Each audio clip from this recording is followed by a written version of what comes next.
Some pretty good guy about his word. All right, here we are with John Horrigan. We've been talking a little bit. Here we are, but we're looking at some of his daggers here, and he's going to tell us a little bit about everything that he brought on the table, some really special things, especially this blade right over here. But take it right away. Buddy, I appreciate your time. Yes, sir. So I'm at 3P at the Blade Show in Atlanta 2025. I got some folders, just a couple of folders that I had. One is goat horn, and the other one is walrus. Feather patterns on them. They're flippers. That's cool. Then we come into a big buoy. So this is probably the nicest piece of steel I've ever made in my life. Mosaic Damascus, all 24 karat S-guard, fossilized walrus, or fossilized mammoth, gold pins, Elone leatherwork. The guild was nice enough to award me Best of Show and Best Buoy with it yesterday, so I appreciate the guild. We're leaning into a little bit of a dagger. So this is a Peter sight handle with a red jasper from Africa. 24 karat gold. There's a ruby, a diamond, a sapphire, and an emerald on the crown. Wow, that's cool. So there's almost 3/4 of an ounce of gold on it. The quilt pattern is on the frame, and That's impressive. case color hardened in the guard. And then, of course, you have to have the sheath to match. Wow.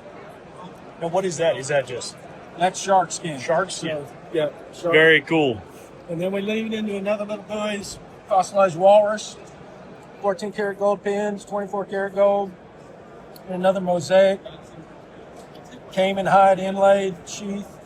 That's so cool. Man, y'all have no idea the true beauty of some of these. You actually have to see them in person to get what they really are, but they are just incredible pieces. So I was actually in the military for a little bit with my twin brother. So I actually have the man that actually died with my twin brother is named McNulty. Mike McNulty was also a twin. So the twins are together today. This is the McNulty fighter, and this is the Bob Horrigan fighter. So this is the #1 Bob Horrigan. It's coming on a 20-year anniversary of my brother being killed in Iraq. So I did 20 of these. They're numbered 1 through 20. All the numbered knives are gone besides the #1, which is auctioned. And it'll be auctioned off, and I'll let everybody know who won it on Veterans Day. That's very cool. So Veterans Day. Veterans Day. Excellent. You can follow me on Instagram at Horrigan.John or Facebook at John Horrigan. Perfect. Guys, here's his info. Check him out. If you're looking for anything, I highly recommend him. His fighters are amazing. His buoys are incredible. His folders are just slick as all get out. Congratulations on all the best shows and the best buoy. Thanks, Mark. Every year, I always try to come by and see you here at Bradford USA. So you tell me, what's new and how are things? All right. Hello, everybody. We are actually having quite a few new things. Sweet. So I'm going to start with the Ultralight Guardian 3.5. Oh, So this is something where we designed it based purely on weight, which is a unique perspective. So we took the thickness of this blade, comparing to the Guardian 3.5. This is 0.150, this is 0.125. So taking it down thinner. We wanted to reduce weight at all costs. So only full height flats. And then we've got this super cool medium grit peel ply. All right, sir, I'm gonna hand this to you. Sweet. Let's see. And I want you to tell me how much that weighs. I'm going to hand this to my buddy. Dude. Take a guess. I would have to guess approximately 2.9 ounces. I was going to say like I'm 3. not gonna lie, I read it on the side. It's on the side. I know. So 2.9 ounces. It's super light. It's awesome. It's we wanted it to be that incredible. hunter skinning knife. We wanted it to be in your backpack when weight matters and you want things to be light. It also just is the perfect like forget it's there pocket carry. Yeah. So I'm loving that. To make it really light, we know we couldn't do leather. Leather weighs quite a bit. So We did a lightweight kydex, which is 1.1 ounces, Very cool. 4 ounces, and there you go. 4 ounces on a great lightweight EDC. So now we're gonna go over to our culinary line All right. because we do have something special. So the culinary line is another everyday use. So Bradford is about utility. We're about things that we want you to use. So the culinary line, we started with a pairing and a Okay. chef. So small and large tasks. Well, we knew for a while we wanted to fill out this line. What do you fill it out with? Well, we decided a 6-inch utility. Oh, that's cool. As we studied the culinary line, everyone said you use the chef and the pairing the most. But I think that this 6-inch utility, I don't know. I think I'm going to use it more. It's just that mid-size knife that I can just see being so convenient. And so what we did was we still kept it the same thinness, ultra thin, ultra lightweight. It comes in AEBL, as well as, do I have one handy? Magna Cut High Hard. So stay right there. Yep. As this is a Blade Show special. So we only made a very small amount, but this is that heat treat that we wanted to take up to 63, 64 Rockwell. And we love Magna Cut in the kitchen. For sure. So this blade is going to be a goodie. With that said, And now that's we a go, Blade Show exclusive, just on that. Blade Show exclusive. All right, Yeah. guys. So Magna Cut is available. Perfect. Magna Cut High Hardness is just here. Dang. So, which leads me to, you want Magna Cut High Hard? We've got lots. So it's over here. And if you take a big zoom, these are all Magna Wow. Cut High Hard. Awesome. And I love the fact that you got some with the finger grooves and some without, Yes. as well as everything else. Because I know a couple of years ago when you were talking to us about that, that was a big selling point, having that extra finger groove on there. Yes. And then come to find out, I didn't like it, so I actually bought one without it. Yes. It's everybody's got this little personal preference, but y'all provide that to everybody.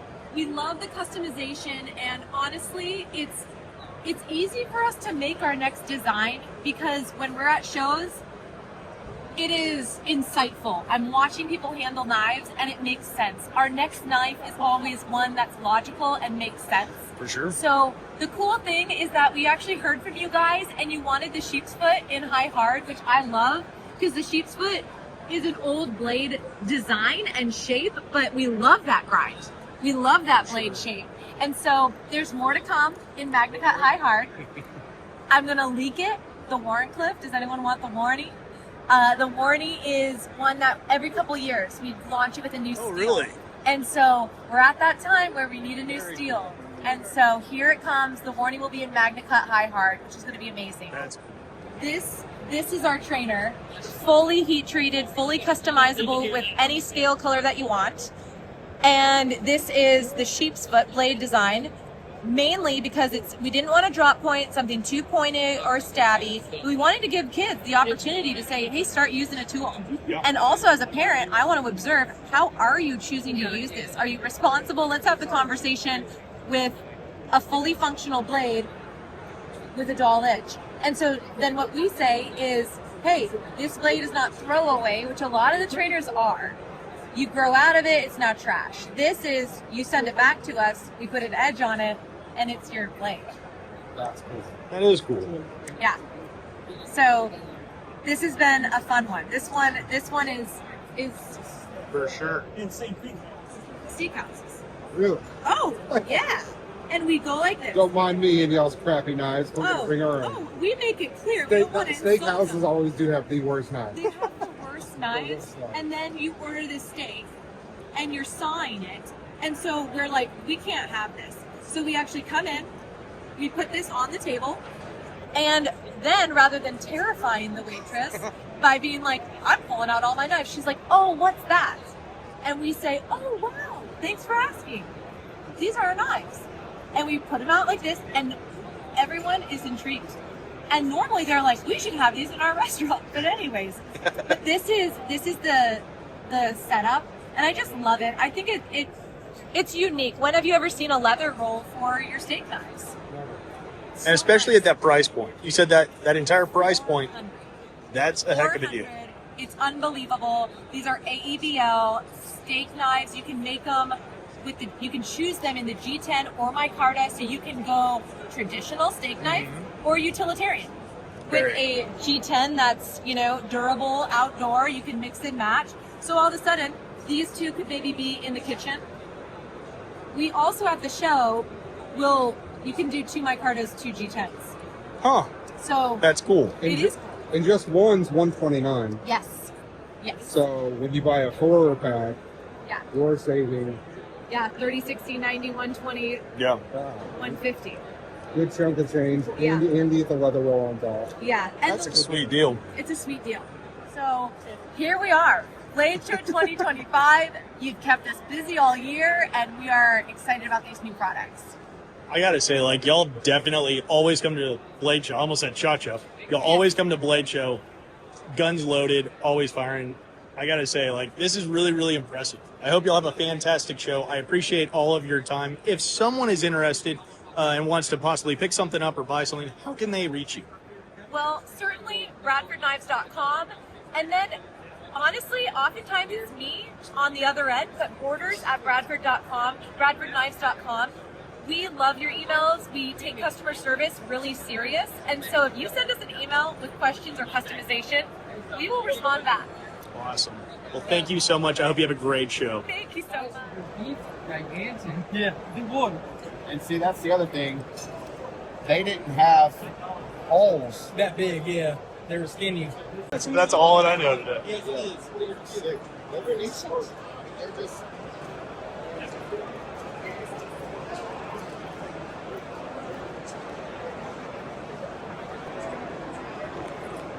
Hey, how are you, man?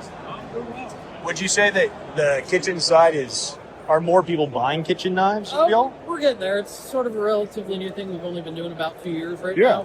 now. But the idea is that everybody uses kitchen knives every day. Why not have a quality kitchen knife? Yeah. So we do 2 levels. We do our Cookcraft collection, which are the 4 knives that you see here, and this is designed to be more of a easy travel combination. Oh, and it So even it comes in a with- food traveling gear bag. It's got room for spices. There's a cutting board on the bag. All the 4 knives will tuck into the sleeves. Oh, that is rad. So everything you can carry inside the bag itself, but the sleeve will unsnap and you can set it in your kitchen drawer when you're not traveling. How fantastic. And then we do our more pro line series. We've partnered with a TV show called Wild Harvest, which is Les Stroud and Chef Paul Rogalski. Cool. So Les goes out and forges for all the ingredients, and then Chef Paul turns them into a gourmet meal. That's awesome. So Chef Paul has a 4-knife set and an oyster knife, and then Les has his Survivor Man machete, the Wild Harvest forging tool, and the field knife. They're all part of their collection. That's all comes in that kit. Well, the 4 knives will fit in this leather Oh, case. okay. They don't want. Gotcha. I was going to say, that is one perfect bundle of everything. Yeah, we've got a turning knife, a boning knife, a chef's knife, and a slicing knife. They're all part of this. Just awesome. And then you said oyster knife. Yeah, I love so it. they did an episode where he ended up shucking about 150 oysters, and he called us right afterwards and said, "I broke 5 of these cheap oyster knives that I tried to use." It's like, make me an indestructible oyster knife. And they were like, "That's going to be a lot of money." He's like, "I don't care, just make me." He started making them, and they're not cheap, but if you spend a lot of time shucking oysters, they are a great tool to have in There your you go. collection. Heck yeah. And then with all of his Chef Paul's knives, the whole knife is tapered from the spine all the way down to the tip. And then we put a secondary bevel, so they're all chisel crown. Wow. A lot of TLC and love lot of goes in time there. going into there to make those cut really nicely. Well, thank you. Chef Paul has us do what he calls a carrot test. So we had to slice carrots thin enough that you could read newsprint through them. with those knives. No kidding. That's saying something. Yeah. Well, let me ask you, of all the blades here that y'all have, what would be your personal favorite? It kind of depends on what you're doing, because Okay. there's a lot of different subcategories of the knives. Let's say hunting or maybe heavy EDC. Not big, but just... Hunting or heavy EDC, I would say, would be one of the northern hunters, either the small or large, depending on how you like to skin, or your preferred size for everyday. They are great. They're our version of a Canadian belt knife, the leaf knife pattern. It's an AEBL steel, which is high carbon stainless. They're super robust. It's the same material they make razor blades out of, so they maintain an edge for an incredibly long amount of time. But it's still a high carbon knife, so you can sharpen it relatively easily, and it can still strike a fire steel. For sure. So it's the same steel we use in all of our kitchen knives. So it's a great for everyday carry because you're going to cut your apples, you're going to cut your sandwich. But when you're skinning, you're still going to have a super sharp blade.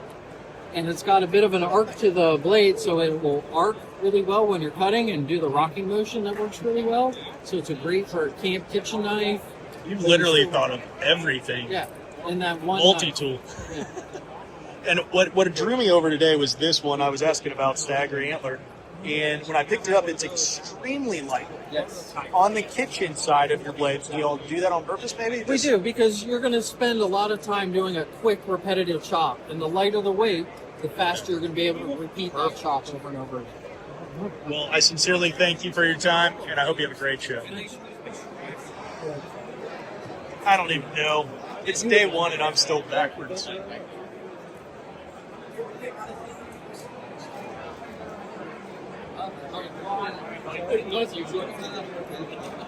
new. Gotta get my name out there, man. I respect it. I know much work It's a lot of work. It really is. You're doing your own Damascus too, right? Yeah. Yes, you can tell.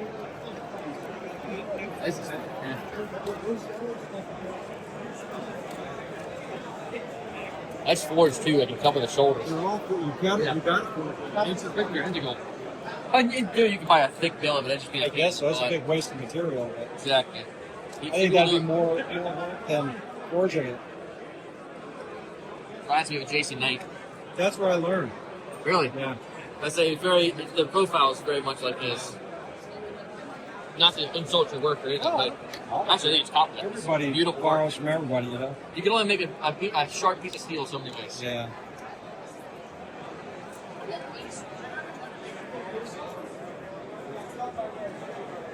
This one's lighter? It is, yeah. It's a lot thinner of a blade. Oh. So that's purely like a kitchen knife style. This one I did more of like a camp kitchen knife. So you could use this for the heavier duty tasks. It does have a thicker spine. It's a little bit more robust. I'm telling you what, the video does not do any of these justice. As far as the fit and feel in this in your hand, it's incredible. And this is like a utility camp chef knife. Mini chef or something. Like a chuck wagon knife. But chuck wagon knife. That's it. That is a great, but it is absolutely gorgeous, especially with these. Man. So you think this one's your favorite? That's cool. What booth are y'all at here? Blade Show 2020. 41B in the little room, guys. Go in, go upstairs, come on down, come on in, straight through the front set of doors right here, Arsenal Edge. Man. And I love your hawks. They are some of the thickest hawks, I think. They taper down and narrow in. It's a really, really cool design. Man.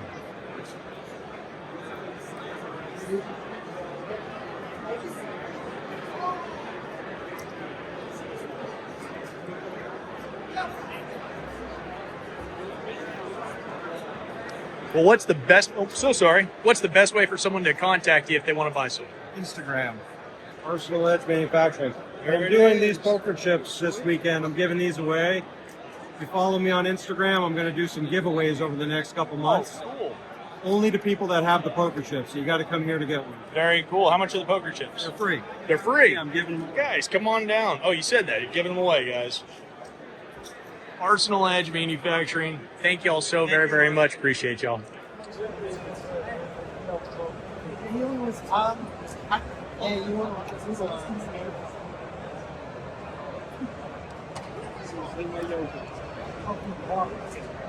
I usually do about less than half an hour, and so I'm really pushing with my phone right now.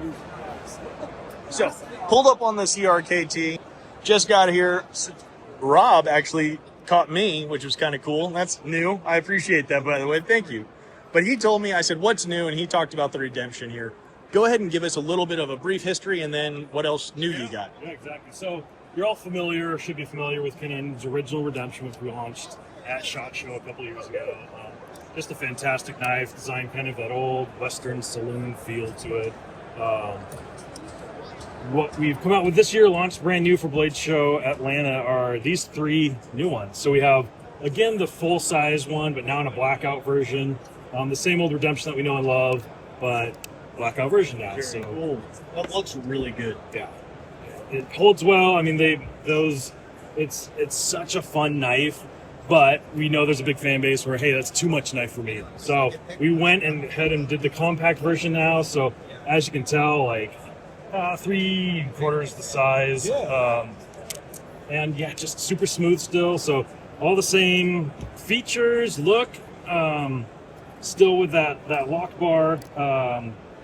Again, all Magna Cut steel, U.S. made with Hogue, and then of course the original silver version, just like the original, just a little smaller now, so a little more accessible. Great EDC, and yeah, fantastic knife. So absolutely, I'm gonna grab one of these just to check the weight. It's nothing. Yeah, it's literally extremely lightweight. It is so lightweight. It disappears in your pocket. Definitely Yeah. has a weight to it. I have a custom one that I like to carry. Sweet. So we're doing our Aces and 8, which you can see the livery here for it, but Yeah, it's awesome. custom etched version. We're doing 5 of these each morning, so we sold through today pretty quickly. We'll have 5 more of the etched versions in only this kind of style available again tomorrow morning. So if you like them, you love them, come by tomorrow morning, get the etched version. Otherwise, pick these up on our website, here at the show, available either place. And yeah, thanks for stopping by the booth. If you want one, you have to get it here right now. Blade Show only. Here they are. Yeah, they've already sold out. We had some in our actual store. Oh yeah. And we had some online. And I think we're down to like 4 or 5 now. So. Well, I'll have to take one of those. You want one of those? All right. Yes, please. You actually get the last one in the box. We have 2 more display models. That's it. Man, you're the man. I'm with you. Well, here we are at the Winkler booth. You have Mr. Winkler here, and he has a special blade just for the Blade Show 2025. Would you mind telling us a little bit about it? For the past 2 years, we've done a special piece that we only do for that year. This is the 2025. We'll be producing only in 2025. And don't know how many we're going to do. That's how they go. Each product line will be a limited edition with a special handle or handle decoration on them. We do, I think we did 50 of these. 50 is our initial release of the olive wood with the tribal pattern that actually does have in Roman numerals 2025. You pick out the X's and these, and it's all in there. So it's a special pattern created just for this. The design of this knife, we took some of the best features from some of our other knives that have been popular for us and created a hunting knife size. So it's a good, solid, working knife. Comes in all leather sheath by DeSantis gun hide. And we're just really excited about it. They've been very well received here at the Blade Show. When these sell out, we'll do another run or some other kind of handle or embellishment and see how that goes. Well, congratulations. I hope you have a great show. Thank you so much for your time. Thank you very much. We've already filmed it a little bit with.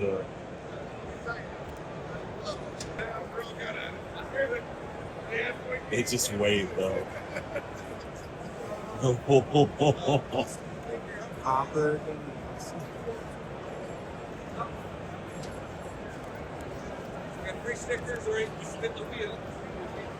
Wow, dude. Dude, everything about it just screams awesome. Yeah. Is that the early? Yeah. I know, but like, So what model is this? Lost Lake. This is the Lost This Lake. is from what Dan says is the king of kings of his Lost Lakes. Doesn't get better. Winkler hand forged Lost Lake, ancient walrus ivory with patterned copper. I know. It's just so awesome. Now, did y'all buy this or is this going to go? It's going in the shop. It's going in the shop. So right here, Apache Rifle Works is where if you want, in just a few days, possibly a week, you might be able to own this.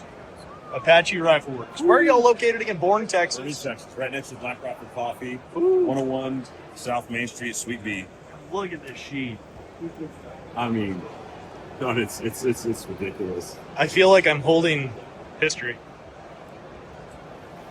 Someone's going to be happy. How's it going? How are you? Doing well. So I'm assuming you're Paul. Yes. But where are you from?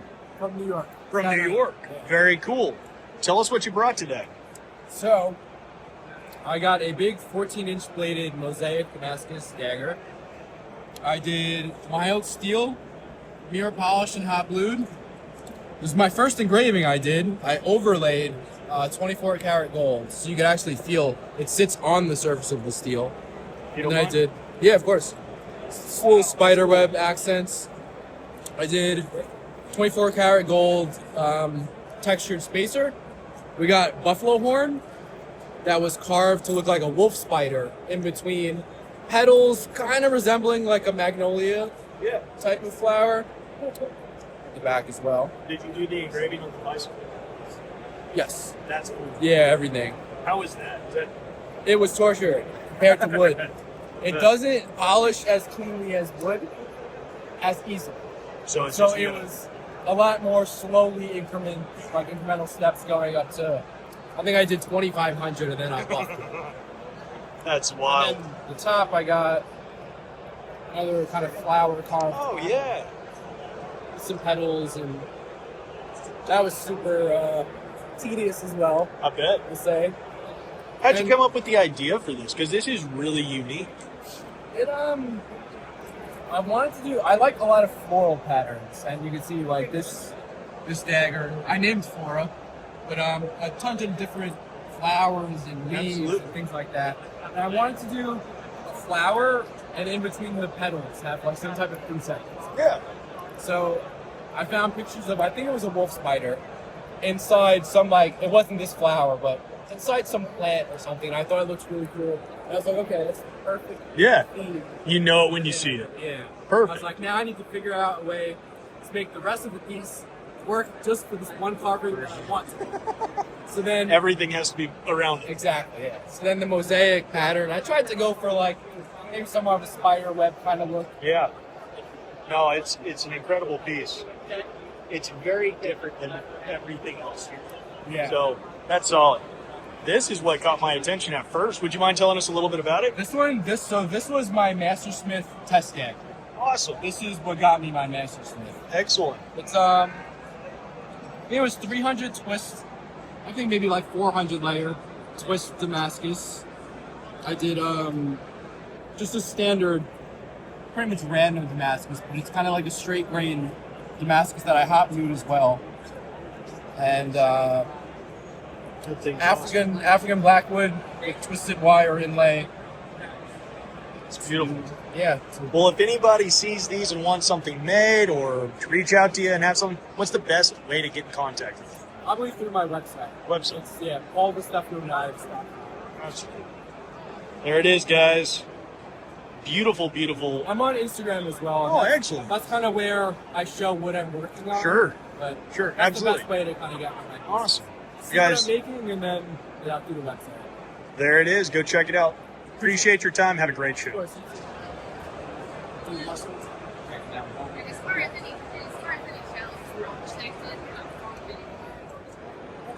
Well, we're here with Kevin Langley. Man.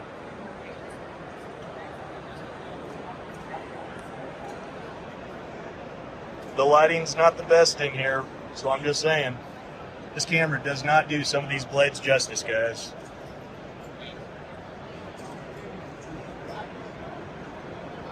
Of everything on the table, what would be your favorite blade? Oh man, Because none of them just pop out compared to I the don't other. know, They're man. all great looking blades. My Well, goodness. I hate to sell any of them because you've got so much time in each one. It's kind of like their family member. Yeah, absolutely. They are gorgeous. Everybody likes this one. Yeah. Everybody likes this. The giraffe? People like the way that's way back from that blade. Absolutely. It's kind of an eye catcher, but Super unique, yeah. Stuff that is normal, if you will. Yeah. Like your everyday knife, Absolutely. Not an eye catcher, Absolutely. But, Well, they're very unique, and they truly are eye catchers. This is our 25th year of building, so. Oh, congratulations. Thank That's you a very that's a much. big deal, man. Well, the Damascus blade itself, I mean, I buy it in a piece of flat. Okay. I mean, I get it from Mike Tyree Gotcha. or Bill Poor, somebody like that, and then I cut it out and shape it for it. Yeah. Stuff like that. They do the hard work up in the beginning. That's a flower pattern, and but all of my knives, they all get some kind of file work, stippling. This one's got stippling on the inside as well too, and the file work. This is the flower pattern. This is from Mike Tyree. But they all get it. This one here did file work on the back of that. See, they're gorgeous. Thank you very much. And this is Mammoth, and then I put the cross in there as a shield. I actually built this knife for myself. And, Good for you. of course, I don't ever sell them. Yeah, You know, I mean, still, they are gorgeous.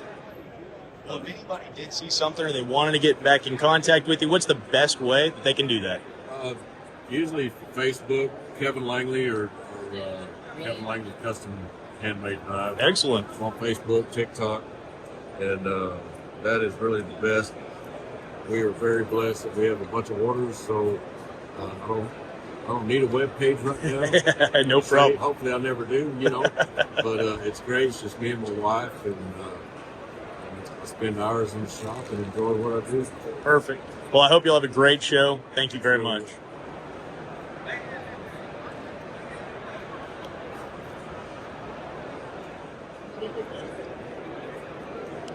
Here we are, guys, over at Broken Anvil. How you doing, brother? Massive today. How are you? We're doing great. What's new with y'all? Not a whole lot. Got a good night's sleep. Good. Glad someone did. Yesterday was a good day.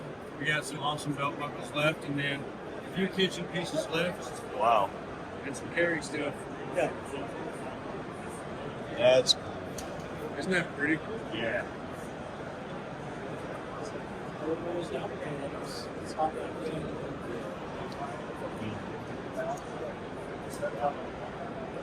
You got hit pretty hard yesterday, huh? Yeah, it was a good day. Good day. Excellent. Can you tell me about the set? So I love these. It's 80 CRV blades with plug welded bronze rods. So heat the bronze up while this billet's in the forge, and when it comes out of the forge, you stick the rod through, take it to the power hammer, and hit it one time, and it friction welds that bronze into place. That is so cool. When you're thinking of doing stuff like that, is it just like a random thought, or have you seen it somewhere else? Or No, the reason I wanted to do it is because I had never seen it before. I thought, hey, it'd be really cool to see something that's not clad bronze, not clad copper. How do I do this? I don't know how to do this, but I know people that do it with armor. Take the idea from armor and bring it into real life. yeah, that stands out so much, and I didn't realize this even has. Golly.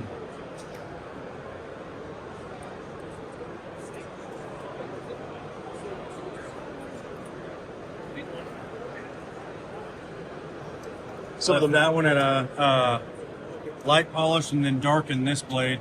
Same idea as that one, just darkening it. for sure. So unique, I love it. I really do. really awesome. So, what do you call that? So to me, it's just a celestial weld. Celestial So weld. You go on the planets, going larger to smaller. That's awesome.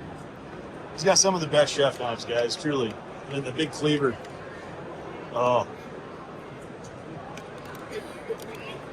that's so well balanced. Not a heavy blade.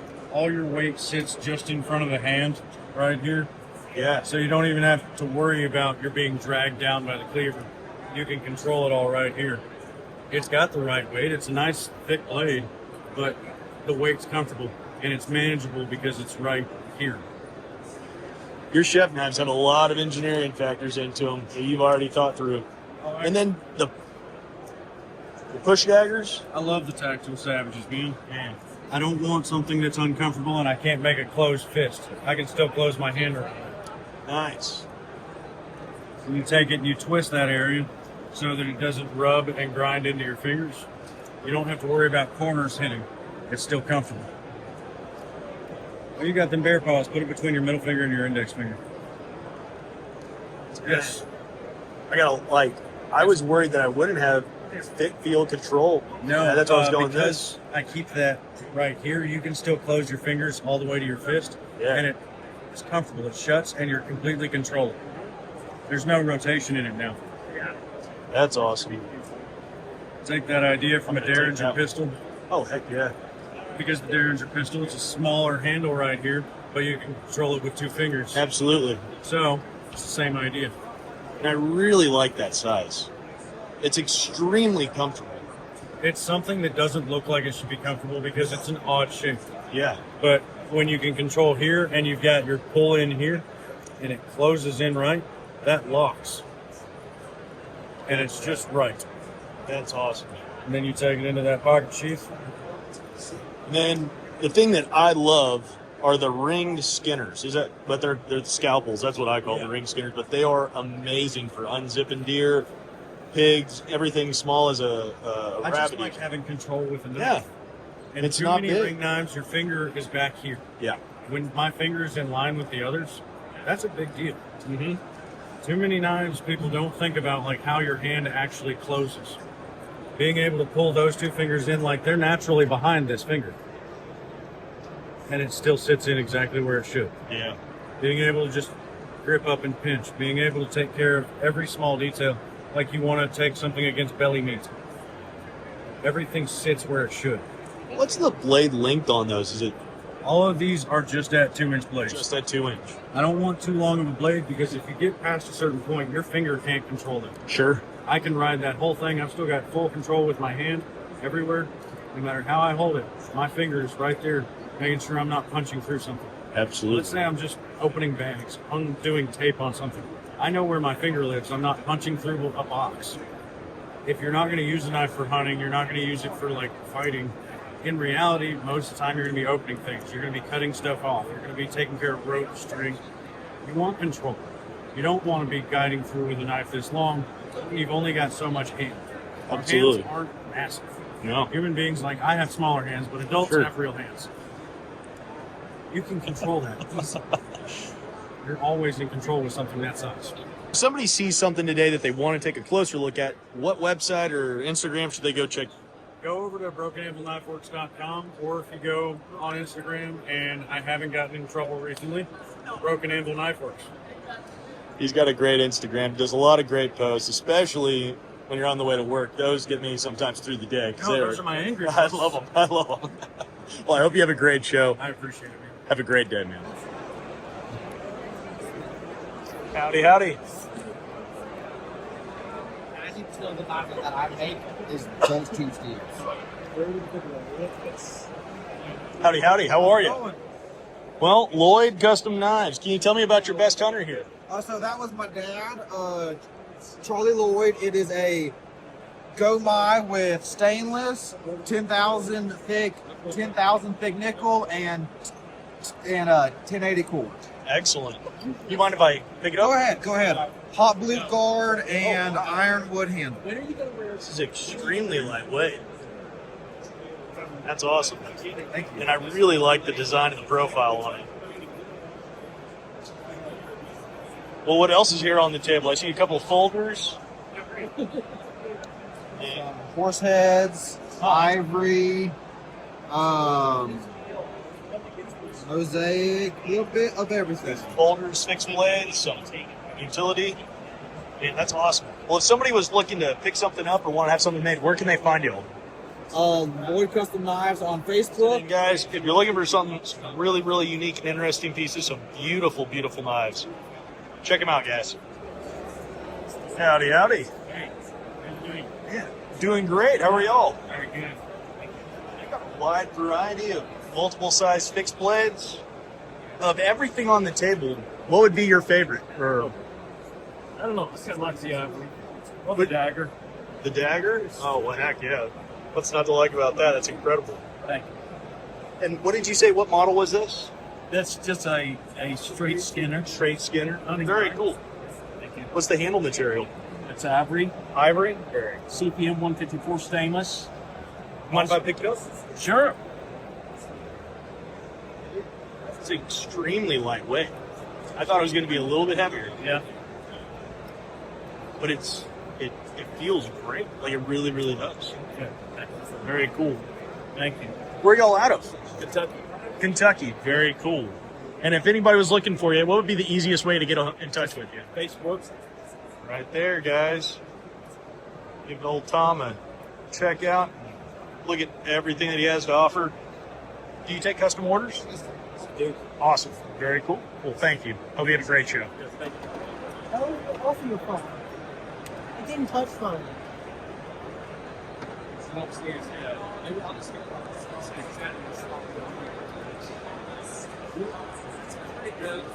Origin Metalworks. Howdy. If you have any questions about anything, feel free to holler at me. Excellent. Well, where are you out of? Oregon. Oregon. Salem, Oregon. Very cool. I mean, you've got different sized blades, knives, daggers, I mean, everything. What would be your favorite to make? Although I don't have any here, swords are my passion. Swords. Okay, cool. I guess if everything then on the table, what would be your favorite piece? Chef knives. This one is the most recent one that I finished, and this is the saya for it. Oh, now that's pretty interesting. It's a explosion pattern Damascus, 1084, 15 and 20, museum fit, Corby bolts, and Buckeye pearl. Very cool. I absolutely love that. Thank you. Then that one is my touch mark on the other side. That's cool. So why do you like making chef blades the most? Because they get used, or? Yeah, so one of my biggest pet peeves is I had a customer who bought a knife from me maybe 5-6 years ago. I ran into him recently and I asked, how's the skinning knife? How's it doing? He's like, it's beautiful, I love it, it's in my safe. And I'm like, man, come on. You gotta get it out in the field. I want to get it used. Well, you got small skinners, some EDC stuff, what I consider EDC. Good weight, good size, feel, shapes. I mean, so much. If somebody were looking to get in contact with you and have something made, where would they find you? Facebook, Instagram, TikTok, YouTube, the whole nine. I'm Forge Blacksmith. Thanks. Very cool. That's perfect. That's very, very cool. Man, some really interesting, just beautiful pieces. So these ones are actually made by over here, Josh Navarre. Awesome. So, what can you tell us a little bit about you, where you're from? Yeah, so I'm in Salem, Oregon, just like Tristan. Very cool. And I've been making knives for about 16 years now. And I'm also the executive director for IACT. IACT is a non-profit organization where we provide free classes to vets and former first responders with PTSD. Oh, cool. So that is where my shift is going more into. In knife making. In knife making. So that's so really we teach cool. them how to make knives and everything, and that's therapy. Yeah. But also we're going to start implementing a mentorship program. So we're going to start bringing kids to be mentored by vets. That's cool. So we partnered up with the school district. So the school district is going to start sending kids to be mentored by vets at the shop. Oh, that's cool. Because we need to get the kids learning how to use their hands. Sure. Plus, many of these kids don't have the father figure. Well, the vets have everything. They have the structure, discipline, and most of them they're males. Absolutely. So we give them the father figure. Yeah. So this is kind of what we're pushing to show the kids and everything. That's very cool. Knife making, I mainly do in custom work. I'm focusing a lot on the leather. Oh, you do your own leather work? Yeah, I do my own leather work. That's cool. This one, for example. Oh yeah, the horse, the stallion. Interesting. So from what you got on the table, what would be your favorite piece that you brought with you today? Oh man, it's kind of hard to tell because every single one of them gave you a challenge. Yeah. It provides a challenge. Exactly. But I will say probably this guy. It's such a beast. I mean, I couldn't help but keep looking over at it. Did you do your own engraving on it? No, so the work on the handle was done by another friend of mine. I don't have the level of skill to do this. It's just, he's amazing. And the handle is sambar, so it's not just antler. So sambar is just an antler from an animal from Africa, is my understanding. And they use it a lot because it's more dense than our, local, antler. And then it has Zamboina burl, and then leather. The leather came from a very old saddle that I harvest the leather from. The guard is a railroad spike. That's cool. So, and then, there's the Damascus. That thing is really, really awesome. Yeah, thank you. And the leather. So To big. keep with the theme of the eagle. That is fantastic. So, It's just awesome. so I will say probably this is my favorite build. Awesome. This one right here, because sort of kind of what I did, all the little elements on it. Very cool. Well, if somebody sees this and they would like a custom piece made from you, how can they get in contact with you? So they can definitely find me on Facebook. Facebook is where I do most of my contacts, or my website, which is www.navarreteknives.com, or in Facebook I go with the same Navarrete Knives. Very cool. So yes. Excellent. Well, I hope you have a great show. Thank you very much. Tell us who you are and where you're out of. My name is Matt Tulso. I'm a knife maker based in Australia. Australia? Yes. Very cool, I man. used to be a chef and I didn't like what I was buying. Started making some custom knives and I'm still not happy. Started making my knives and I thought I'll make a couple knives and be done. And this was 11 years ago. 11 years. Congratulations, man. I was walking by and I was just doing my once over and I saw this and I was like, nah, I'm going to stop now because some really, really incredible chef stuff. But also, these are what caught my eye. Yeah, So, these are miniatures. what can you tell us about all you got? So I have two line of knives. My high-end stuff is Tulso knives. That's the style I like to do. Some of my more Western style knives, Very Western angles with more intricate steels. Like some of these are, like for example, this is my own stainless wood steel, stainless crucible steel that I made. Wow. Yeah, and this one is a carbon wood steel in a different composition, stainless wood steel. And over here, I have my more rusty Japanese style knives known as Hunter Valley blades. They still perform about the same, but it's for more the people who like that rustic finish with the more force finish versus some of my clean looking lines. Very lightweight, extremely comfortable though, and extremely balanced. It's like very well. I used them. I collected them before. You know what's going on. Well, of everything on the table, between the older style or look and then the newer, what would be your favorite, your preference? My preference will be what made my style, which is this guy right here. Tell us a little bit about Doesn't have the bells and whistles, but this is what I call is a workhorse knife. This knife has a great distal taper starting like a thick on the spine, but very thin on the tip. You can still cut your pumpkins and potatoes using the end of the knife, and you can reserve the tip for cutting very thin slice of like onions and garlic, things like that. This is my OG workhorse, and a lot of the kitchen knife collectors see this and they know this is my style. Yeah. That's really unique and versatile. It is Extremely versatile. This is what you need. The other one's more like your wants. Yeah.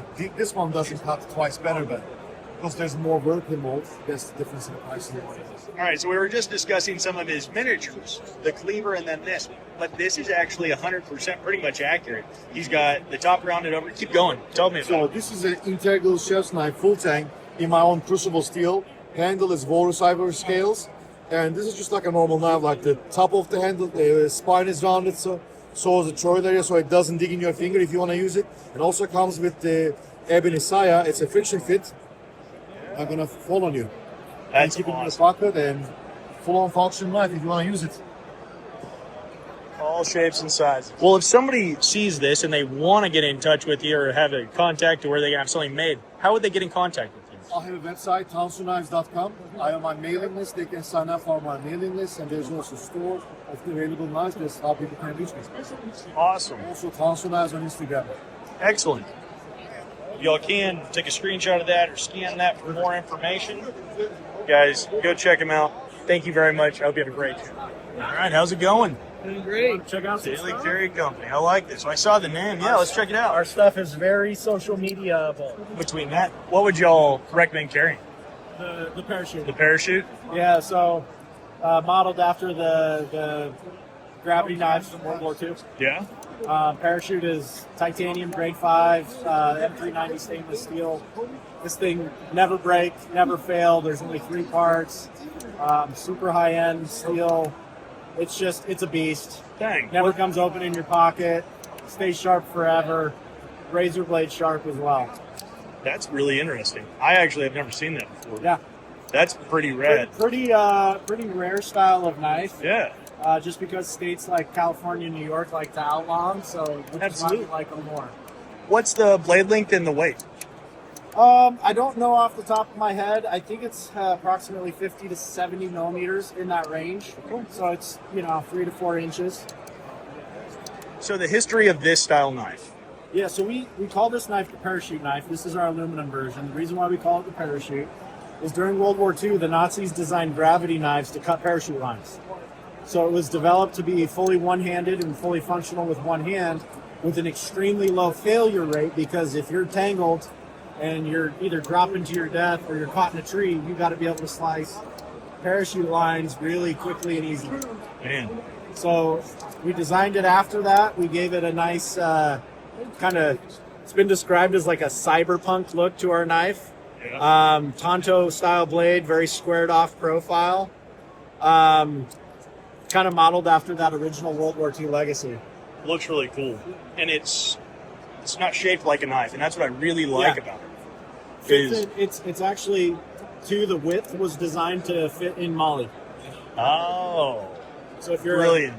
So if you're an LEO, it slides right into your Molly on your chest rig. I was gonna say, if I just toss that into my pocket or something, it looks like a pack of gum. Yeah. And it's just super basic. But I really, really like that. That is perfect. Ambidextrous, so you can pull the screws in the plate on this side for lefties, so you can carry in your left pocket. Very cool. Very quick, very fast.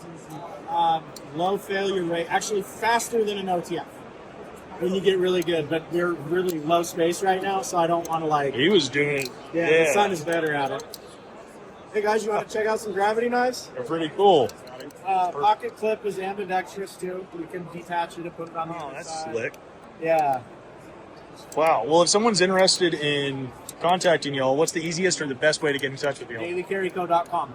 There we go, right there, guys. Go check them out. Some really.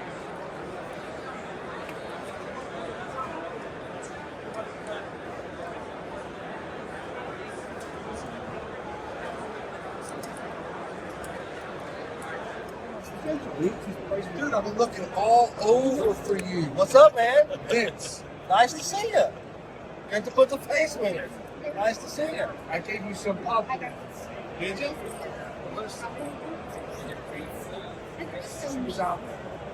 name is Melissa. How are you? Derek. Quickly off that. Hey, yeah. Good to see you, man. Good to see you. Good to see you. And you got a little bit of everything.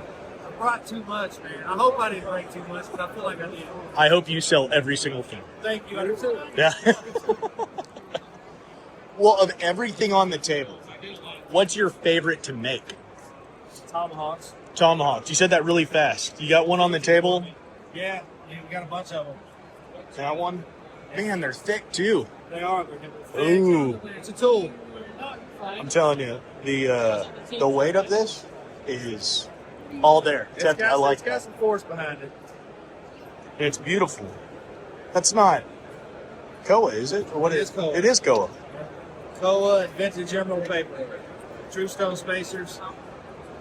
Very Got some vintage caramel liners in there. Oh man, when you get it just right. Yeah, that's probably my favorite thing to make. Fun though. That was one of the first knives I sold today. How you been doing? 2 knives. Honestly, it's probably my favorite thing to use too. Like when you got a Mike Harder one or a G10 one, you're not so scared about throwing it at the tree in the backyard or cutting some kindling up, you know? Absolutely. They're fun to use. For sure.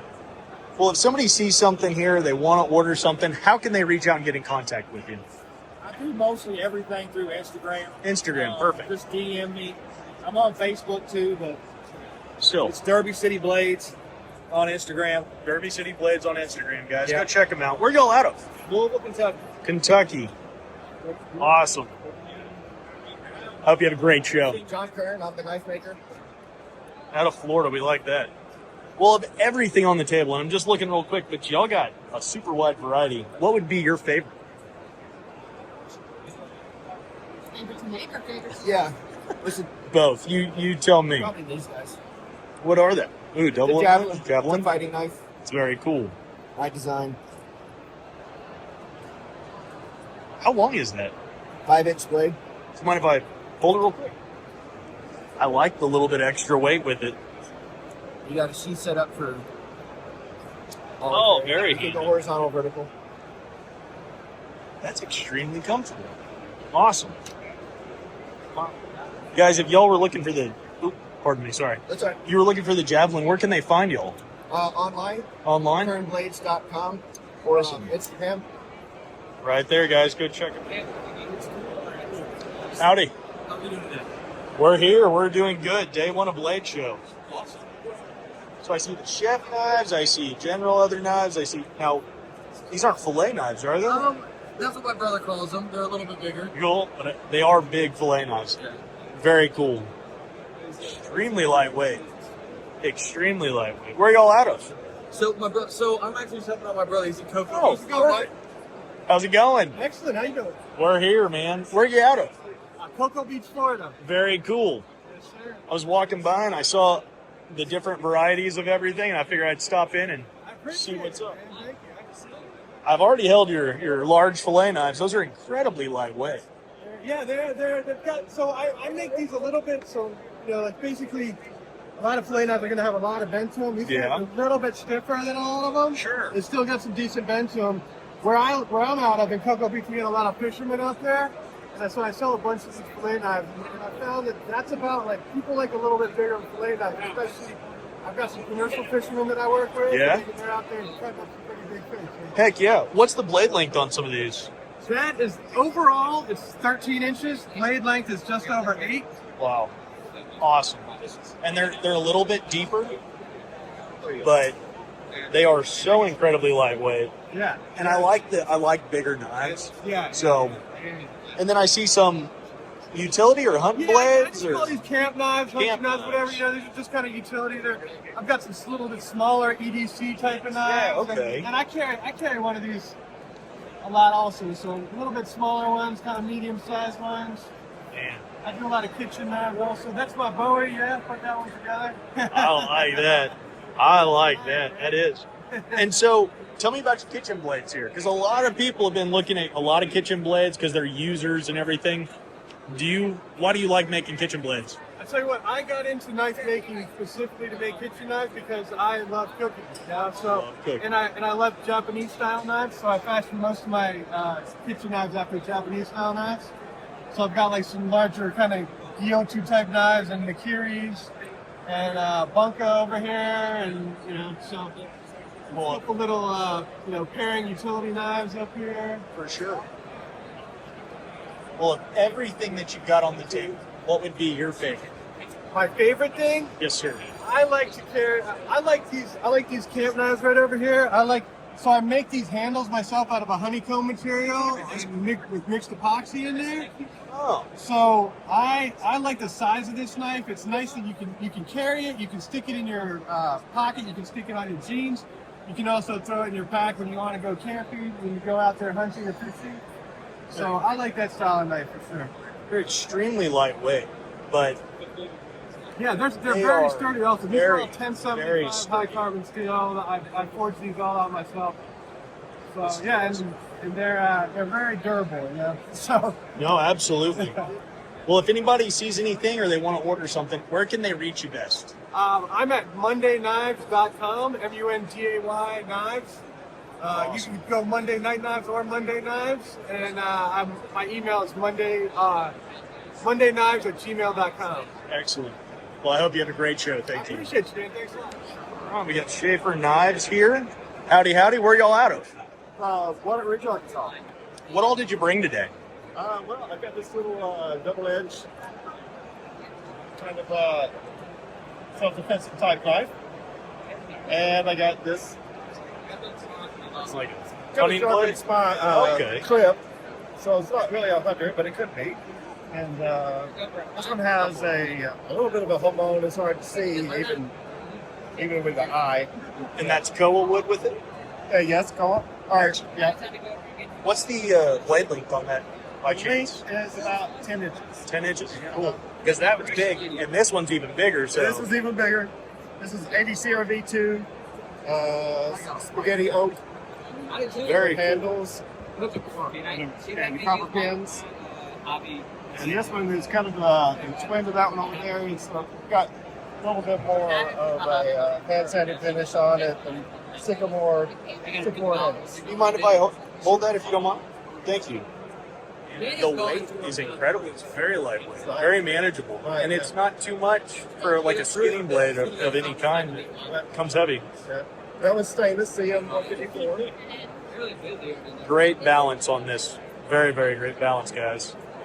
Guys, if you're in the market for maybe a hunting or a skinner blade or a buoy or even something small like that for a self-defense EDC, I highly recommend you give Jeff here a call. What would be the easiest or the best way to get in contact with you to make a purchase? Probably by email. Email address, all right? Also, I'm more active on Instagram than Facebook, but Okay, so maybe just either an email or message on Instagram. Excellent. Well, I hope you all have a great G2 Knife Works. G2 Knife Works. All A lot right. of people in a lot of industries that know me as G2. All right. And I've been making knives since 2015. This particular knife, if you look and you zoom in on that, you can actually see this is a knife I'm going to award to any U.S. veteran that comes up, walks up to me, gives me a phone number for me to text him. Sunday morning, I will hopefully have the same young man as I did last year pull a number out of the little fish bowl there, and we're going to give that knife away to another vet. It's the least we can do for all that they have done for us. Started doing this last year with my brother-in-law, who was in a coma for 10 years. Oh, because of his service, and I thought it was just something celebrating his 10th anniversary in a Sure. not really celebrating, you know what I'm saying, and it's just something for me to do. That's awesome. Luckily, he did finally pass away on Christmas Eve, which is a blessing. But the knives are very affordable. Yeah. Compared to the way a lot of these are here. And remember the Georgia Knife Guild and the Flint River Knife Club. Very cool. And you have a bunch of different designs, a bunch of different shapes. So these are the ones I could get finished. Yeah. I had a unique experience around Christmas. I sold every single knife I had at 3 shows. Really? Everything I had. Congratulations. Like 20, I think it was like 30 knives. So I had literally nothing left over anymore. It's a good problem. It's a good problem. You know? But it's a Like, problem. what am I going to do now? So good news is I'm not showing anything here this year that I showed last year. It's all All brand new. stuff. Excellent.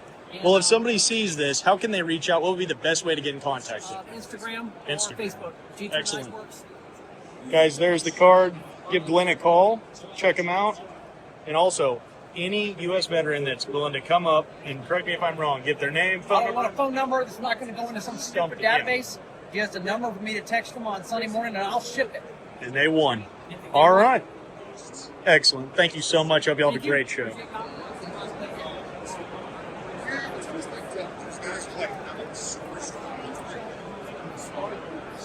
Dry Creek Forge. Here we are. It's got a lot of different blades, everything small to large. The leather wrap is what made me stop by. So of everything on the table, what would be your favorite?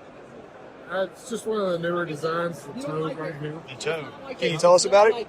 Yeah, this one in particular is made out of 52100 high carbon steel, but it's just a really classic looking design. It's got a lot going on it for such a small knife. Everybody really likes the aesthetics of it.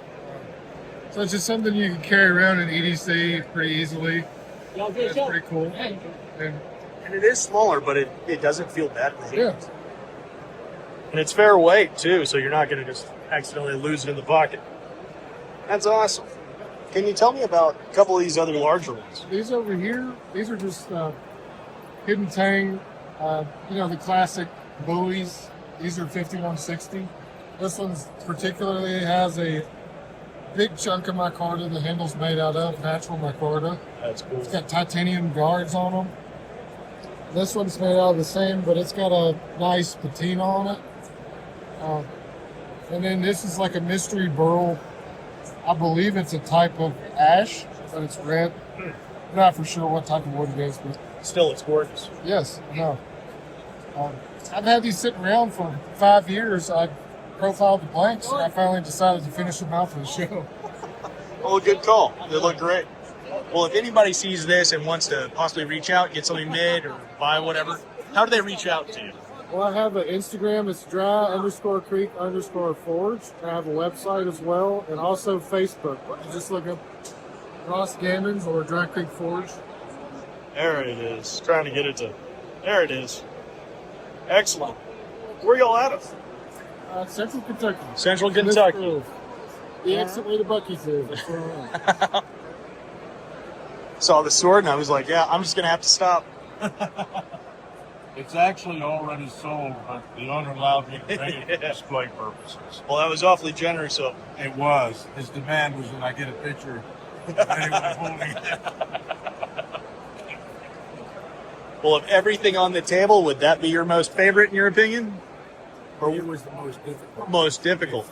1,724 layers in this, so it was definitely the most Goodness. for forging. Right. You want to know what's the most difficult? It's these little bastards.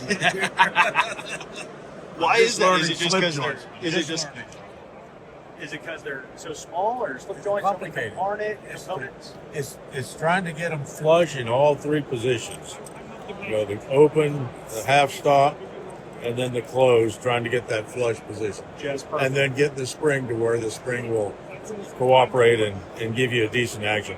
I'm still not there, but I'm working on it. Hey, they are beautiful. Thank you. Are those? Is that mammoth? Yes. Perfect. That's Yeah, I got the mammoth from Fine Turnage. I think he's got a table over here this year. They're very, very gorgeous. Thank you. Thank you. And this is interesting too. I sell a lot of these style. I come from Western Kansas. Okay. And there's a lot of ranchers, feedlots, and what have you. And the steel's actually CPM 154, but a lot of the guys like some sort of Cerakoting on there. So I worked with a gunsmith. He does them for me in batches of about a dozen or so. That's cool. Yeah. And the rose gold one here is real popular with the girls back home. So I brought one. Oh, yeah. Any of you guys seeing this? Your girlfriends or wives? Christmas, birthday present. There you go. Guys buying something for their kids first time. And then this is kind of more of a ranch hand model. That's cool. I really like this size and feel. Thank you. Like a lot. Yeah. This is incredible. Man, most of the guys like with some sort of a texture or something on the back. Yes. Well, if anybody sees this and they want to have something made or order something, what's the easiest way to get in contact with They you? can reach Jim Perkins is my name, and they can just get a hold of me either through Instagram or Facebook. Perfect. I got a YouTube channel. Excellent. It's not very well. Well, I hope you have a great show, and thank you very much. All right, guys, here we are. Still walking around some really interesting blades on this table. A lot of fixed blades, a lot of different sizes. Where are you out of? We're out of Phoenix, Arizona. Phoenix, Arizona. And he's out of Albuquerque. So of everything on the table, what would be your favorite? Favorite right here. This is a tribute knife to Steve Dunn. He was the president of ABA last year. He passed away last year. Oh, wow. And so we purchased one of his presses from the shop that came with all his dies. And in one of the books we have, this is a Damascus pattern that Steve Dunn created called Thistles and Thorns. So my father, he made the steel in that pattern, and then it's a tribute to Steve Dunn. This is our. We love this piece here. Absolutely. Yeah. That's awesome. What can you tell me on these other fixed down here? Are these? Yes, sir. So those are M3s? Based off of the M3 model from World War II. So he made these last year. It was the 80th anniversary of D-Day. Oh, that's cool. And so he made a few of these. My dad was Army. He's retired Army. And so he decided he wanted to make some M3s. Excellent. So those are all hand forged, just based off of the M3. from World War II. It's incredible. Thank you. It's very, very cool. There's not a whole lot of that stuff floating around on all these shows. Yeah, no, we appreciate it. Well, if anybody's looking to reach out to you, how can they get in contact with you? What would be best? So we do a lot of stuff through Instagram. So Desert Forge Knives. Tony Lewis's phone number is on the back of one of these cards here. Yep. This one Tony here. Lewis. Yes, sir. And then this is all his stuff. And then this is Dan Lewis. Is all Going over to Dan now. Would you mind telling us about what all you brought today? Yeah, some Bowies, feather Damascus Bowies, coffin handle, S-guard, nice long ladder Damascus Bowie. These things are beautiful. They all are. I'm just saying, but There you go. Some copper hunters. I mean, these were in Blade Magazine back in November. Very cool. This year, so those are hand forged. And what would be your favorite knife to make?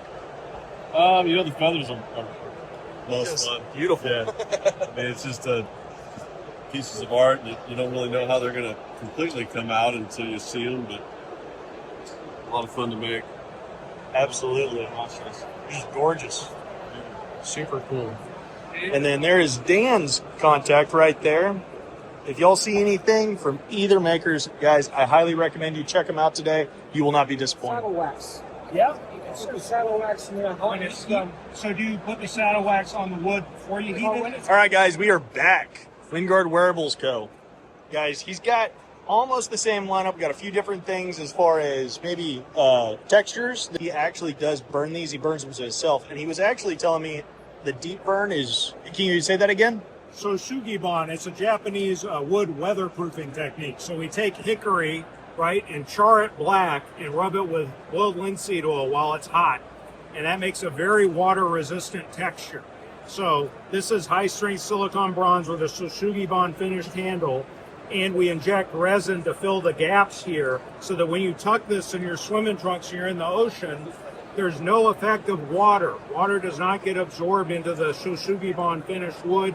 Salt water has no effect on the silicone bronze, and the water cannot enter underneath the eye because we've sealed that gap. So it's a very handy tool if you want to have an implement in your swimming trunks at the beach. If you're surf fishing, you catch a dogfish, you can brain it and bleed it really quick with one of these guys. And if you don't mind, could you go over these again? Because yeah, so that I is the absolutely love Sparrowhawk tomahawk. So this looks like a sparrow, right? But it's inspired by the Hungamunga, the European hurlbat, and some of the all-iron tomahawks they had on the North American frontier. So this is one-piece wax investment cast 4300 series steel. It's over a half-inch thick. This is the girthiest tomahawk on the market. It's full tang. It tapers down to under a quarter inch here, so you have weight balance forward for chopping, right? The spike, you can use, bash it in the ground and pre-tap a hole and use the flat sides to hammer a steak, that sort of thing. And this is pointed as well, so you can place that on wood against the ground and baton from up top to break it into fine pieces. This is a batoning machine. You can baton from the bird's head or the neck to split wood. Full tang tomahawk, so it's tough, so you can split wood with it. And we have this hand woven leather wrap, which is very good for grip retention. The thing is so versatile. Yeah, it is. And this is our first full tang tomahawk. It is the heaviest tomahawk we make, but it's only 18 ounces. A lot of full tang tomahawks you're going to see at the show, they're very good, but they're heavier than that and they're thinner because they are using a constant tang stock thickness all the way down. throughout. So yeah, that's our Sparrowhawk. That's our newest product we have out, and we debuted it, I think, at Blade last year. It was like brand new then. So yeah, really versatile. It's not bad weight. I mean, it's got some weight. Yeah, but it's not. Yeah. A Like, lot of not full at tang all. tomahawks Absolutely on the market are north of 20 ounces, so Yeah. that gets sluggish.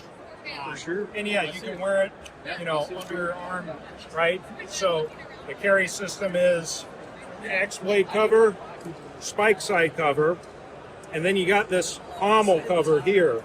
And those three Kydex pieces have shock cord routed for a clean, crisp release. You flip it either to a paracord wrap on your between your shoulder blades, and then you clip it to your waistband for that quick, clean, crisp release. And so, yeah, everything we make, you can use it in bushcraft, you can use it in combatives if you have to, but it's meant to be ergonomic and adapt to you. Oh yeah, this is the Stingray Tomahawk. So this, it's shaped like a stingray fish, right? And the handle, we did a shagreen texture. I drilled hundreds and hundreds of different size holes in pieces of copper that I heated up, and I branded that hickory with that, and that charred this sort of pebbly texture like you see on stingray skin. That's cool. And you'll see that on like traditional Japanese sword wraps, like the katanas will have a piece of stingray skin, and some European sabers would have like the wound wire wrapped around a shagreen, like shark skin or ray skin handle for that textured grip. So that was our callback to that in a tomahawk. That's awesome. Well, if anyone sees anything they want to take a closer look at, where can they reach you at? Well, you guys can go to wingardwearables.com, or you can find us at Blade. Look at the giant glowing tomahawk. That's right. Right? What booth? T18. T18. In the main exhibit hall. That's right. And that made the trip again, I see. It didn't break in half. Survived. Congratulations. Howdy, howdy. Garrett Knives. Sure. Where are you at? Vampire. All right. Not too terribly far, but not too terribly close. I don't know. I was about to say, flight. Yeah. I flew in from Texas, and I was like, well. Too far to drive for sure. That's right. That's gorgeous. Would you mind telling me a little bit about that? That knife is actually owned by my grandson. That was his graduation gift. I had him send it back to me, so I got it, put it on display for this show. That is excellent. And look at the cap on there with that. That's my Ella Scorpion model blade. Two of them exist. The handle changes from knife to knife. That one's whitetail, crown, resin spacers, blade steel garden subhilt, 1075 blade, differentially heat treated, 12-inch hollow grind. That is absolutely gorgeous. Like that resin's really spectacular on that. I'm not sure if the camera is really doing it justice or anything, but if y'all can see this in person, it is just amazing looking. Truly spectacular. I'll tell your grandson, we said congratulations. Thank you. Man, cookery, everything. You just got some really beautiful, beautiful blades. I really appreciate that. And I'm a retired tattoo artist, so it's all about the art for me first. So. Heck yeah. And there is so much difference in blades and designs and with the other characteristics on here. There's something for everybody, I'm sure. But I praise anything different in the world of knives is good. Yeah. Well, if anybody sees anything on the table that they'd like to take a closer look at or reach out to you, how would they go about doing it? Andy Garrett, 316-409-4205. There you go. Super easy, guys. There he is. I highly recommend you go check him out. He's got some incredibly beautiful blades on his table. So I was walking away or started to turn away, and I saw this, and I actually had to do a double take and come back on it. Man. So this is his new chef knife design, you said. What's the blade length on that? 8 inches. 8 inches. I love the curve, and especially high up on it. This feels crazy. Like it's hard to explain, other than it's an extremely lightweight, comfortable blade that I would love to cook with. That's just the easiest way I can explain it. The other side of that line from point to point. Wow. So even on the other, man. Hence the name Fulcrum. Fulcrum. Straight line through. That is interesting. So it's based on a straight line, but there's not a straight line anywhere on it. No way. And do you know the jet that it's modeled after? The MiG-29 is the Fulcrum. That's what cool. they call the Fulcrum. That's really interesting. Awesome. All right. What's your name and where are you out of? My name is from Hussein. I'm from South Africa. Very cool. And you took a long plane trip to get here if you're from South Africa. The longest night of my life. I believe it. 16-hour night. Oh. I don't know how people in Alaska survive it when you start getting on. Well, of everything that's on the table, what would be your favorite blade to have made? The Dagger.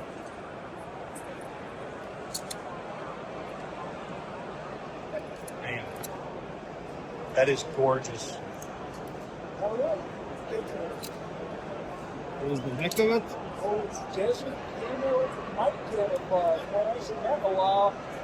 And here's the other side.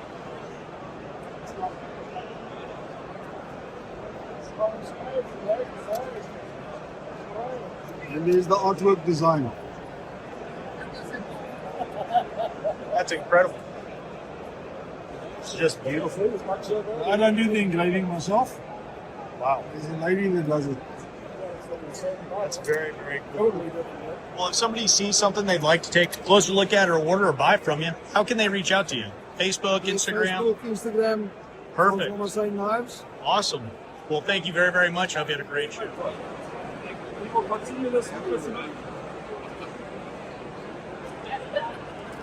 Hello, hello. How are you? You got some new ones, huh? Some new ones. Yes. Excellent. How have you been? What, can you tell me about this one? Yeah, it's stainless steel, the blade. Damn, that's cool. Yeah.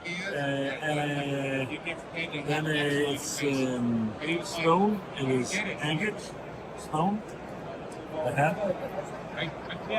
And it's set in argentium silver. And argentium is 935 silver added germanium. Make it resistant to tarnish. Really? Wow. That's beautiful. And if you see the other side, Here. On your face. He's like, it's opposite. Yes. you took all the joy out of it.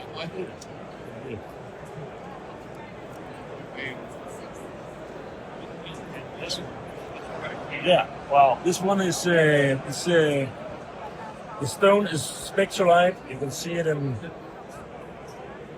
the light. I don't know if you see it. But, Yes, yeah. that's wild. Yes, and also here, the sheath is silver. Oh.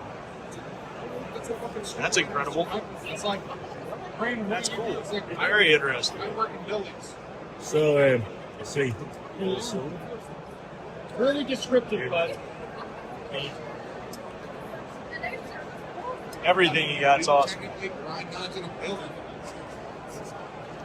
WestKnives.com, guys. Go check them out. Thank you.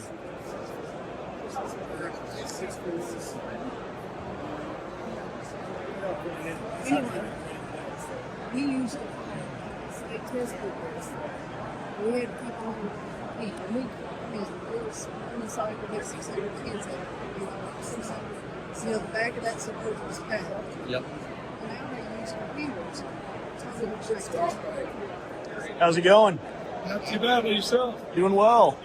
Well, what's your name and where you out of? Jeremy L. from Quebec, Canada. Quebec. All right. What you got for us today? So, brought a little bit of everything. Sure. A little hunting knife, of carbon Damascus. What's that?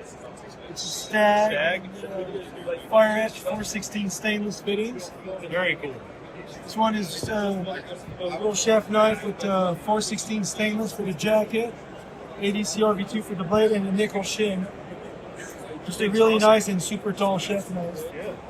That's That one would be my favorite, actually. This is a little antique looking jig bone coffin handle bowie. that thing's really cool. Thank you. Some stainless hardware in Damascus. Really like this one. The weight. Yeah, Just this feels is, nice. Like the blade this feels is like a much heavier knife than I thought it was going to be. Frame has a lot to do to it. Like it does have some weight. This thing is beautiful. Thank you. Thank you so much. Sorry to interrupt. Keep going. That's all right. And those two are some of my stainless Damascus. So I use ABL 440C and CPM 154. And they're just nice little knives to use. I mean, especially for hunting knives. Oh yeah. Like whatever you skin it. I mean, it's just gonna look the same. Oh yeah. And then last but not least, I got this fluted handle feather mosaic bowie with carbon steel. melted 24 karat gold for the pommel nut. Wow. And just a beautiful little fighting knife. That thing is truly. And then, yeah, we can't forget this one. And that one is a mini integral Bowie knife with some mother of pearl scales. How long is that? That's not. That's like one and like I don't even know. Yeah, it's like 1.5 maybe. Yeah, it's a That's wild. tiny guy. Yeah. That's real cool. I'm trying to get it to focus. No, maybe not. Yeah, see? That tiny blade way down there. Well, excellent. Thank you so much for your Thank time. you, man. If anybody were looking to pick something up, where would they find you? Instagram, Facebook a little bit, the website, but I'd say Instagram is probably the easiest way to reach out. Right there, guys. Give him a call. Here's his email, the web, and his Instagram. Hope you have a great show. Howdy, Mr. Randall. How you doing? Doing well. Stopped by earlier. I was hoping you could tell us a little bit about that dagger, if you don't mind.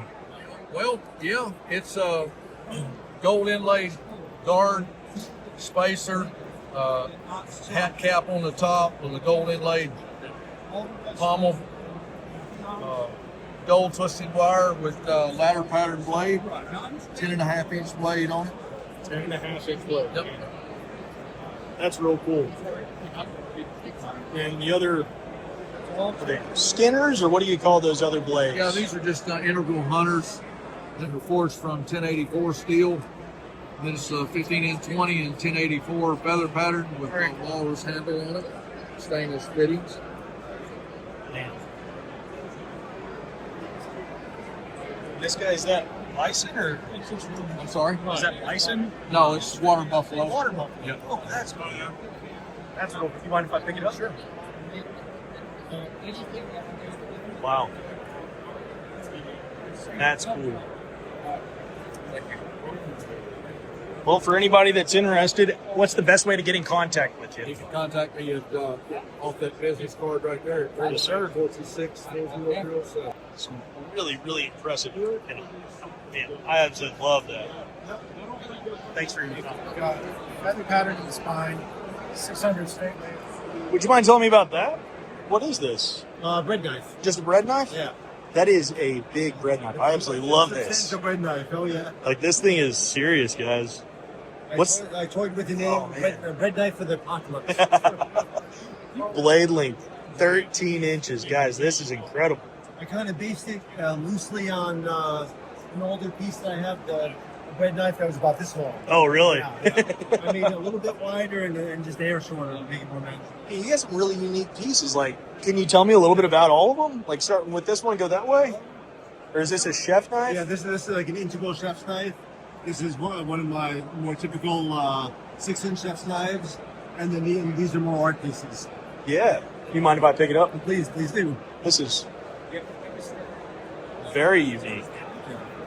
This is a fossil walrus ivory for the handle. And then I make all my own Damascus and carving and everything. This is a very large but lightweight knife. I thought it was going to be. It's very cool. This is awesome.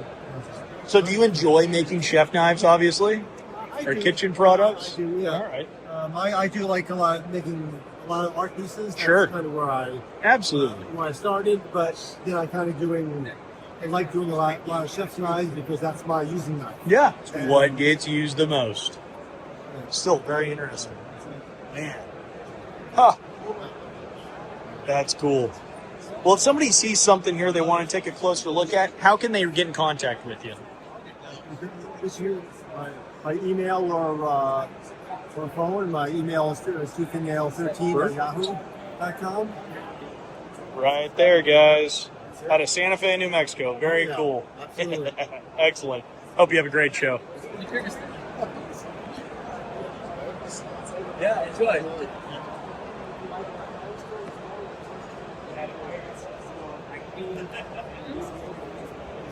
Sword is what got my attention. Would you mind telling me about it? Sure. So this is a bastard sword, roughly of a late 1400, early 1500s style. This sword is what we call a cut and thrust sword, but preference towards the thrust. It's designed to pierce armor, and so the thickness of the point is left reinforced for that purpose. Very cool. This is forged of 8670, a wrought iron guard here, dogwood bound in leather, twisted iron wire, and a bronze pommel. What's the overall length, if you don't mind me asking? Ooh, that makes me pull some numbers. I'm going to guess it's the 38 to 40 inch range overall. That's cool. About a 36 inch blade. And do you do your own leather work? I do. That So is the scabbard is almost as much of an engineered object as the sword itself. If you feel the weight of it, it's essentially nothing. Dang, you aren't kidding, like at all. Insofar as you have to wear it, any extra weight is just going to drag you down, get tired. The sword is light, the scabbard's light, and as an overall package, you know, It's beautiful. comfortable and easy to wear. That's awesome, man. Geez, and you got your other daggers and everything else. If somebody sees something that they want to take a closer look at, how can they reach out to you? Sure. So I'm on Instagram at brewer_blades, on Facebook by the same name, and thanks for looking. Yeah, absolutely. We hope you have a great show. Appreciate it. Okay. Yeah. Well, that'd be awesome. Yeah. We're not driving to this place. I can't. That place. Right. There's none of that. So we'll put our order in, we'll have them delivered, or we'll go pick them up or whatever, and then we'll just use the route up there. Ryan's still at the hotel. He's gonna go up and check out their seats.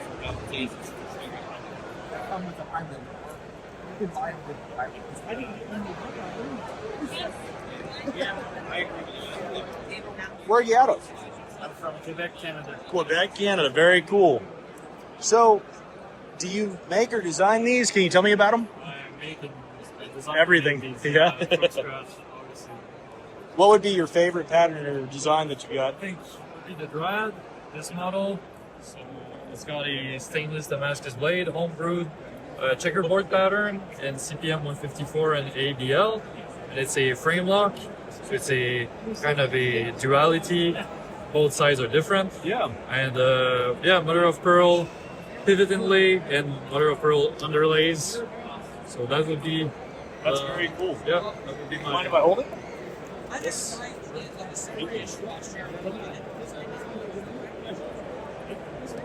It's got a great weight. It's not heavy at all. No, not heavy. And it runs on washers. Wow. So it's, yep. Excellent. Well, if anybody sees this and wants to take a closer look at something or make a purchase, what's the best way to get in contact? On Instagram, I would say, at Schaefer Knives. That would be the best place. All right. Well, what you got this year, man? Variety. You did. I like it. Love that buoy. Man, tell me all about it. We got Sand Mine Hunter, 410 80 CRV Sand Mine. That's a great looking blade. Very cool. Man. Desert Ironwood, and this is a similar hunter, but out of Damascus, hunter Damascus. And we got random pattern Damascus Chef. Wow, I like that pattern. It's pretty unique.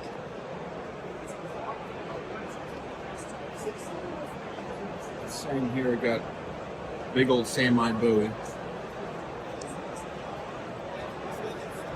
I really like sand mine. I do too. They just look fun. Yeah. This is a stainless steel chef. Very similar style. That is. The wood? Yeah. It's curly Nara. One more time?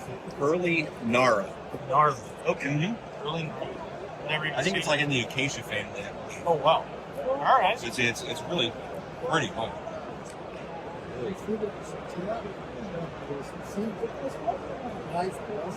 It's very beautiful. It almost like, I don't know. I don't know what to compare it to. Yeah.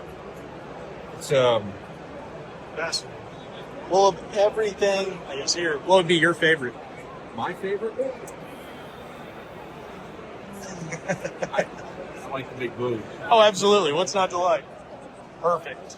So if people are looking to get a hold of you or anything, Instagram would be easiest. If not, here's his website and his contact. So here you are, guys. Go check him out.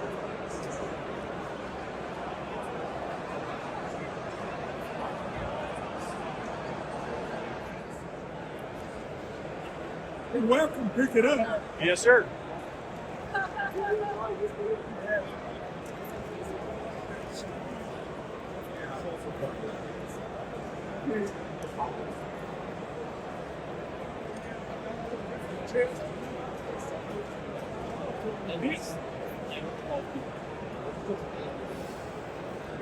Well, out of all these, what would be your favorite on the table? Right here. That was a quick answer, too. Why is that? Well, it's a pattern that I worked on, and it come out actually better than what I thought. Hey, that's always a good thing. Yeah. Man, this thing is gorgeous. Oh.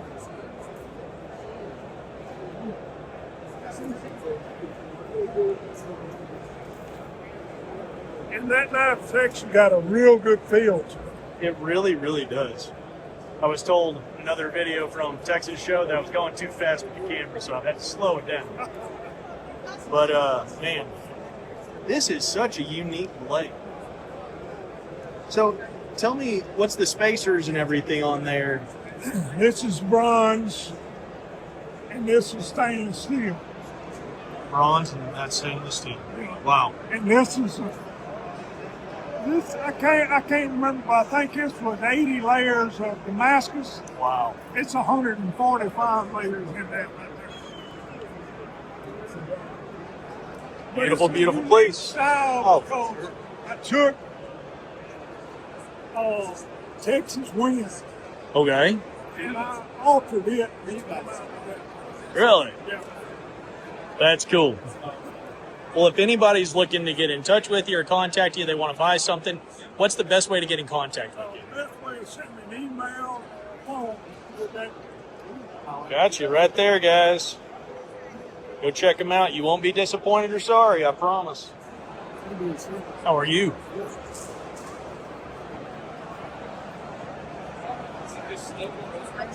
Would you mind telling me a little bit about this, Chef? So this is a Giotto chef's knife. It's a Japanese influenced blade with a Western style handle. This is a twisted W's Damascus of my own making, out of 1084 15N20 steel, 416 stainless bolsters that are soldered and pinned, and then Tasmanian blackwood handle.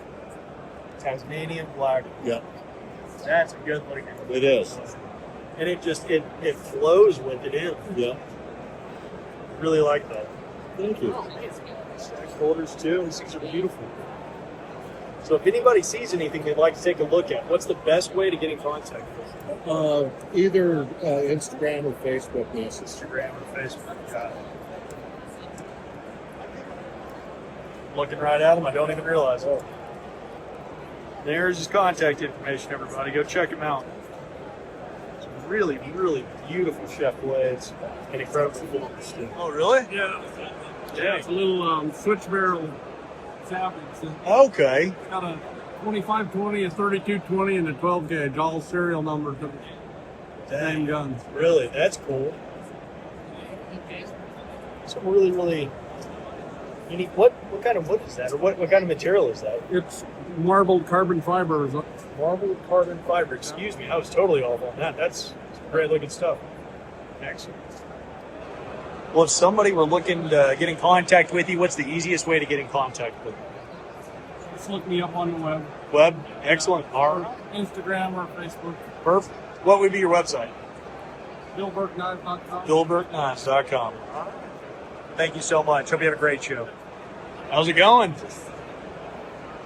Man, I see big chefs, little other pairing chefs, bread knives, anything. Awesome.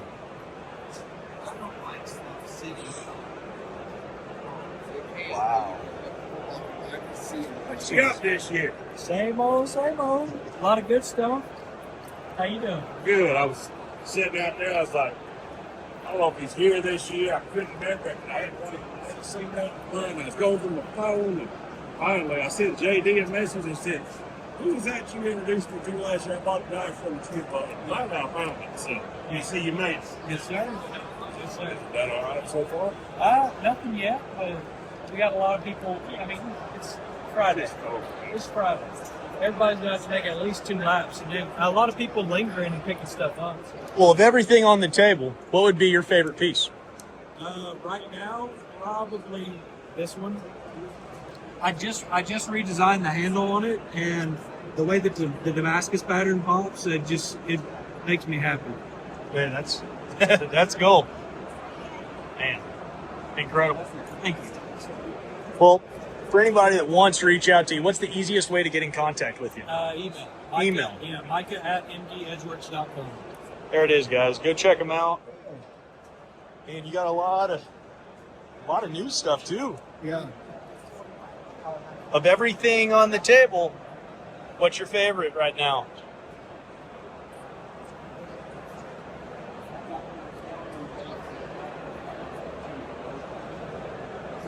Man. Very, very. I kind of like this one.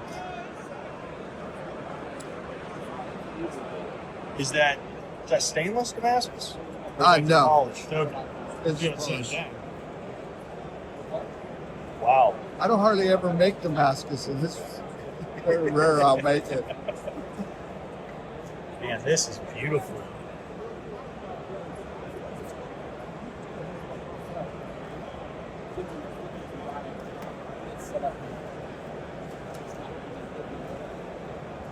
Can you tell me a little bit about your buoys? Because they're just really, really cool.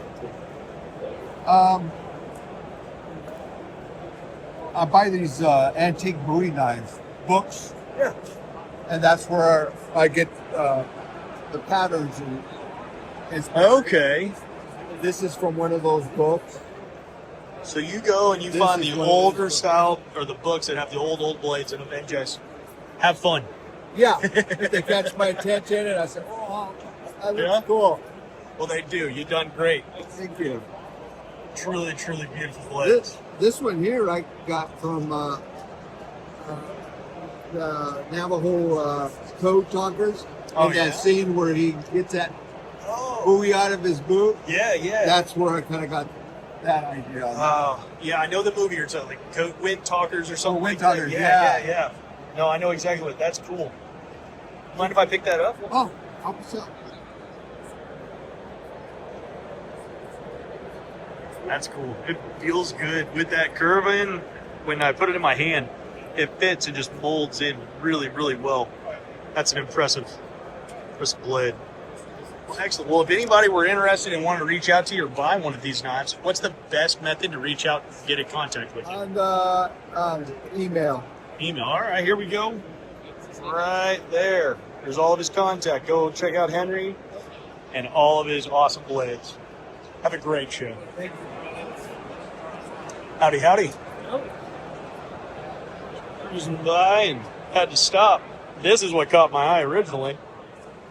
Of everything on the table, what would be your favorite? My favorite? Favorite right now on the table.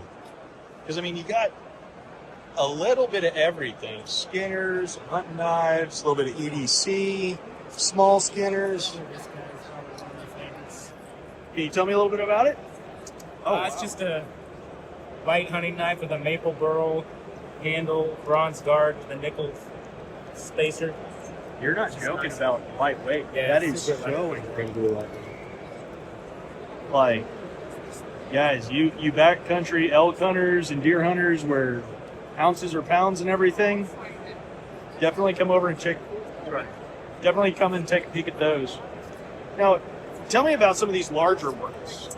This is my journeyman set. The journeyman set. So Okay. you have to do 2 knives over 6 inches. So Okay. I did 3 just in case. Very awesome. And then I'm guessing this was The performance test for the journeyman. That's cool. What do you enjoy making the most of? Probably these 2 guys. These The two? Smaller knives, smaller lightweight knives. I am so impressed with that weight. Like, I am shocked. Well, if anybody sees anything they want to take a closer look at, how can they reach you, or how can they get in contact with you? Instagram, Jason Coin Knives. Excellent. There's his card, guys. Go check him out. Got a lot of awesome and great stuff. Oh, wow.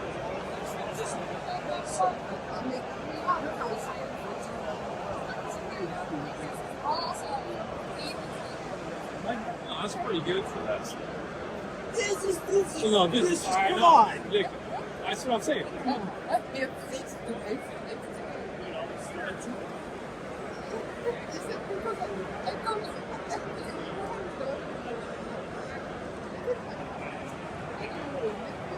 So, of all the pieces on the table, what would be your favorite? Maybe. Do you have a favorite? Do you have a favorite blade? This is beautiful. Where are you from? France. Yes. France. Awesome. You came probably the farthest. You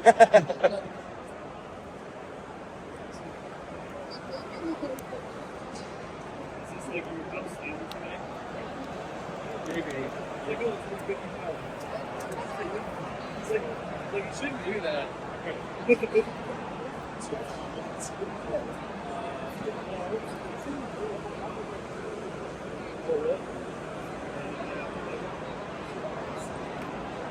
got the roots of the next day.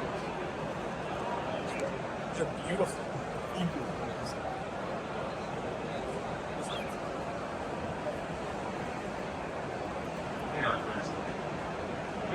What they made is just kind of great.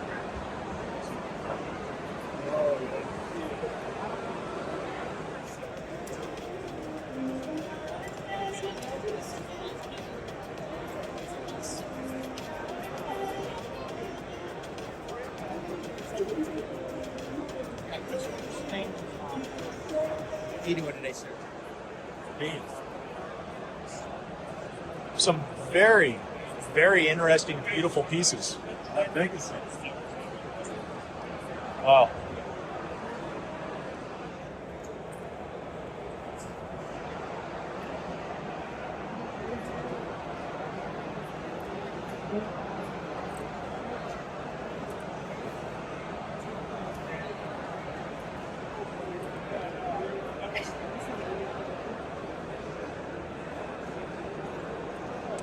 So, of everything on the table, what's your favorite piece? My favorite. Yes. My table? Yes. I know. Oh, nice. Because I make everything. Everything. Well, and then that was just it. I started here and I'm like, well, this is beautiful, and that, and whoa, and ooh, ah. Yeah. This is very. And the box, too? Did you make the box and everything? I make everything. Wow. Beautiful. Just engrave it. Yeah. My frame. Wow. Okay. Yes. Very cool. Did all the engraving. This is one heck of a hawk. Very cool.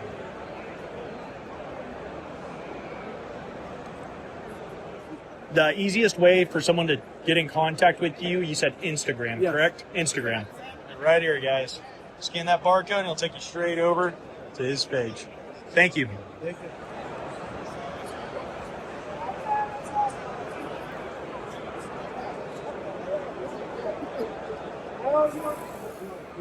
What's your name? Who are you with? And what you got? I'm Evan. My brand is called Enceladus Cutlery, and I do kitchen cutlery. Yeah. What would be your favorite kitchen blade to make? Oh man, that's a hard question. Yeah? Obviously, I love just an all-around kind of Japanese style, Budo-inspired kind of knife with a K-tip. But there's just something really appealing about the rectangular blades. I mean, the keyring really for this. Yeah? Cool. I've talked to a lot of different makers, and they all say the same thing about Schaefer. They love making because they know they're going to get used. Yes. Is that one of the big things? Absolutely, especially since I use them too. Very cool. All day, every day, and so I get so much feedback. You can constantly be dialing in better performance stuff. So Absolutely. it's yeah. Where are you from? I'm in California. California. Very cool, man. Very cool. Well, if anybody sees something that they want to take a closer look at or order from you, what's the easiest way to get in contact with you? Easiest way, send me an email or DM on Instagram. All that information on that card. Website, I've got a newsletter sale. I give 10% off to my newsletter subscribers too. Oh, very cool. There's a great reason right there to go sign up.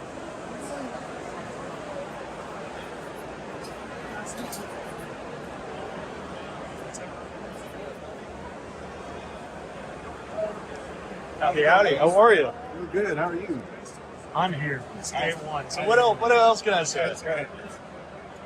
That's some really awesome looking pieces. Thanks, man. These are all James's pieces. I'm just playing booth money today. I like it. So this is the first design. How are you? Well, yourself? Day one. What else would I say? That's right. You're in the rounds. So let me ask you, y'all have anything new for Blade Show in 2025 or anything upcoming?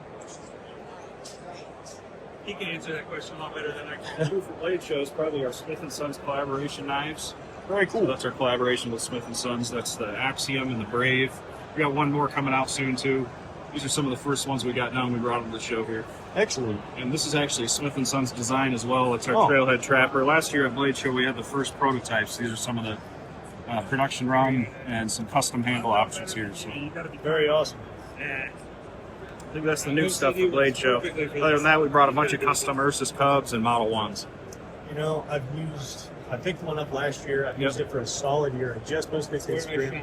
It is one of, I like it's great, but it is one of my favorite. It stands out. You drop it, you can easily pick it up even in small creeks or streams. I absolutely love that blade. Thank you very much. Thank you very much. Hope you all have a great show. Thank you.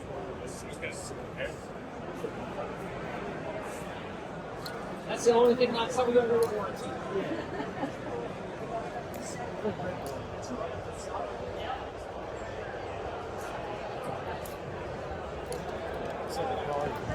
Good, man. How's it going?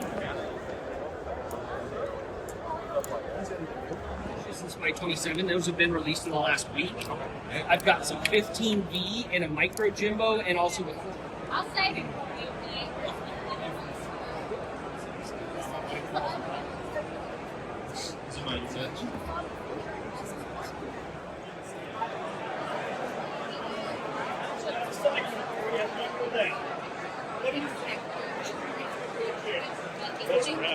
I like those.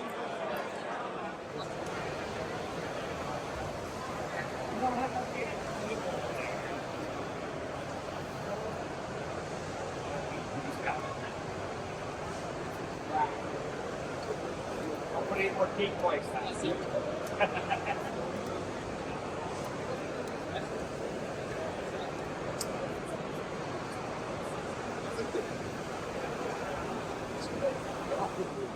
What you got there? That is the Warfighter axe. That's a serious. Man, you weren't kidding. Oh yeah. Outstanding. Thank you. Yeah, it's a kickback and a tribute to the Vietnam conflict. Really? Yes. The modern version. The modern version. Non-really. But it is designed by veterans. That's very cool. You got a name of who designed it? I can't get his name out. Okay. Still. He'd have to kill me. That's cool. He made a lot of people mad. Ah. Something about Howdy. I want to go home with you. How you doing today? All doing good. Good. How are y'all? How's the show so far? Fantastic. Excellent. Rocking it, man. Y'all have anything new for Blade Show or? Lots of new stuff for Blade Show. Yeah. What you got? This is our special factory order from Great Eastern Cutlery. Oh, that's cool. There's only 102 of them in existence. We specified the camel bone in purple, and it has our proprietary boot shield, which is really cool. Great Eastern Cutlery makes the best U.S.-made pocket knife in existence, without any doubt whatsoever. So we had a release of those. There were 20. Now we're just down to what's left there. And then we've got some of our own stuff. These are our own knives. Here's a cool one for those from Georgia. Oh, we've got a little Georgia Bulldog theme going on here with the black and red and white and the mosaic Georgia boot emblem.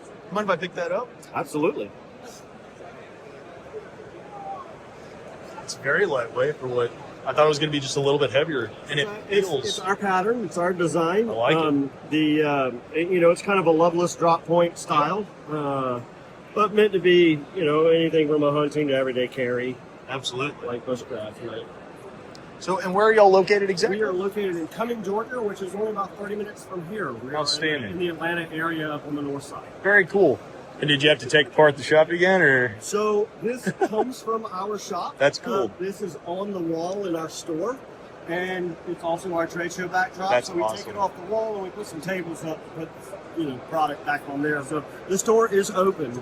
I thought that while was so we are cool. doing this. That's excellent. Yes. And if anybody sees something that they want to take a closer look at or buy, where can they reach y'all at? Absolutely. Come to oldtowncutlery.com. Does not matter how you spell it, because we own all the domain names, or you can call 1-833-GOT-KNIVES. All right. Well, I hope you have a great show. Thank you very much. Are you cutting? Yeah. Mill? Sorry. Yeah.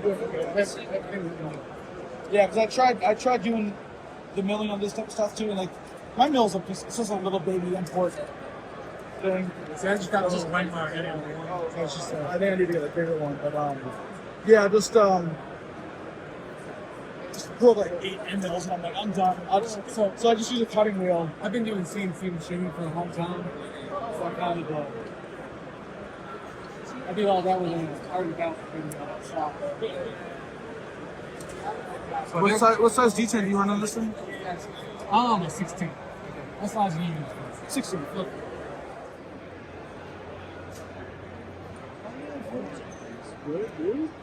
Oh, good. Good. Also, sound quality.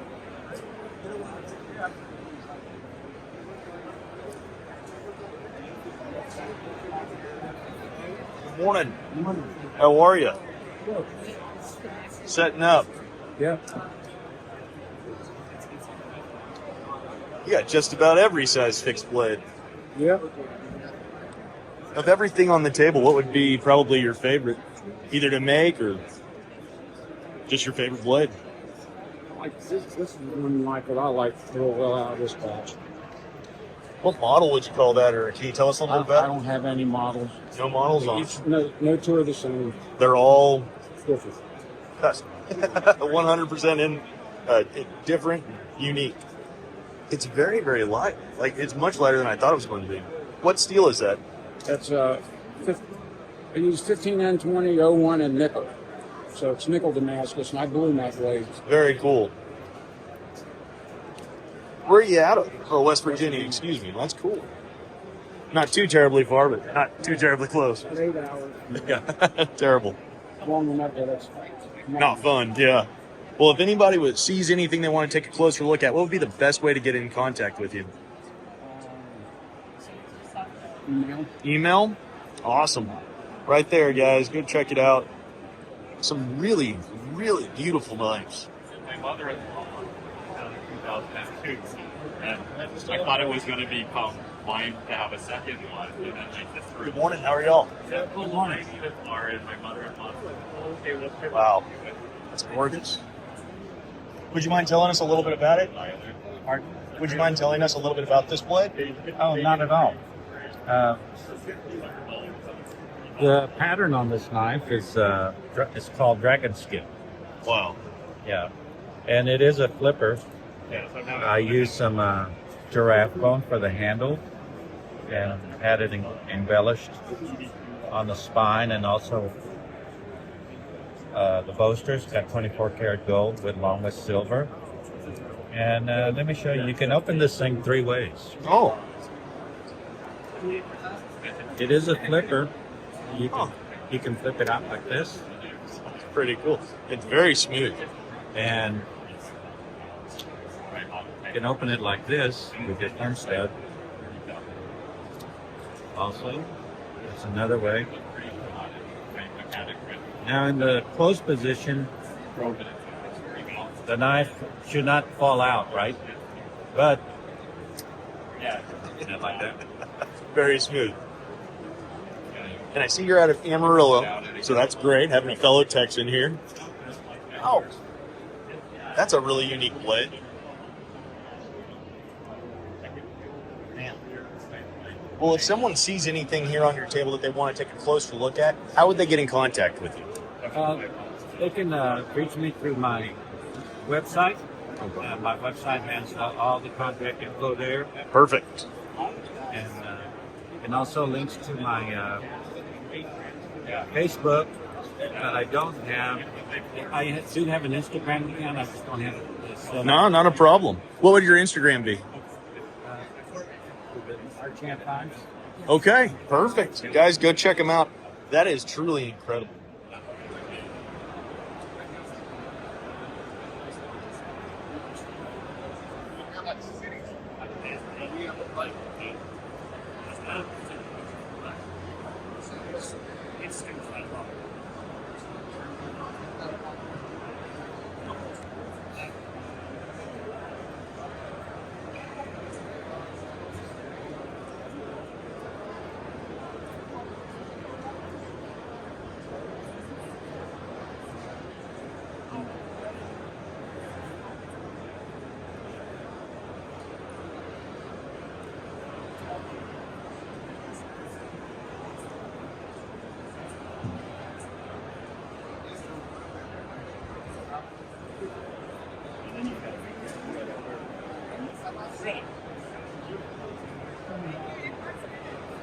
Congratulations.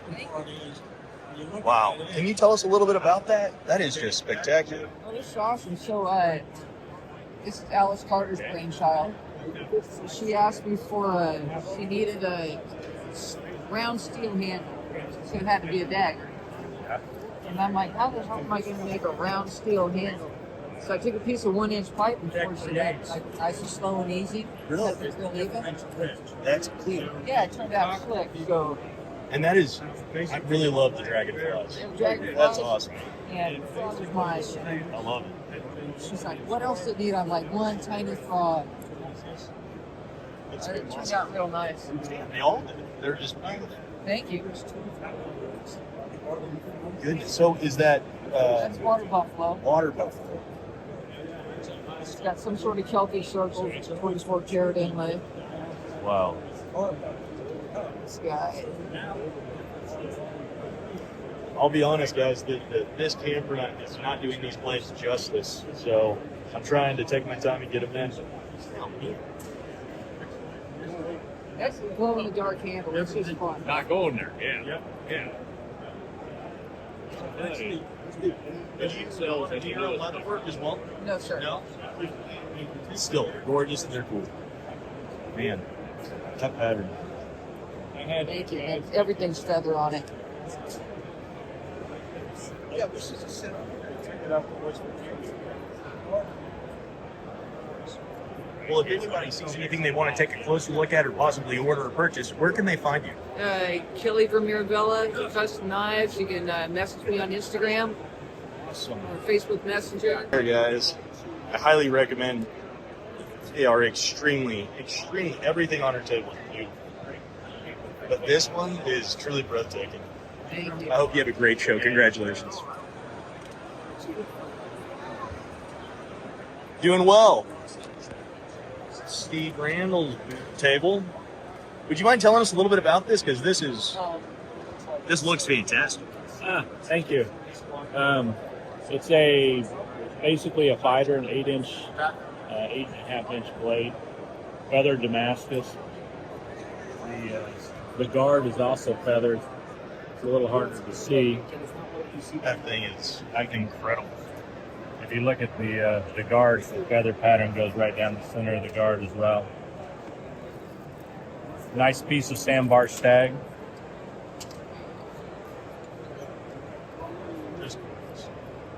Thank you. Well, if someone sees anything or they want to place an order with you or anything, how do they get in contact?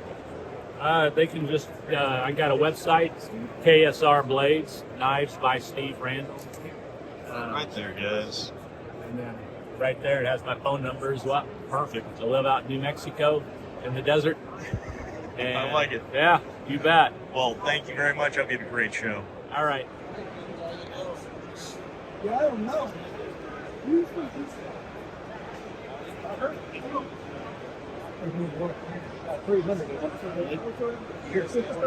Congratulations. Thank you. Yes, sir.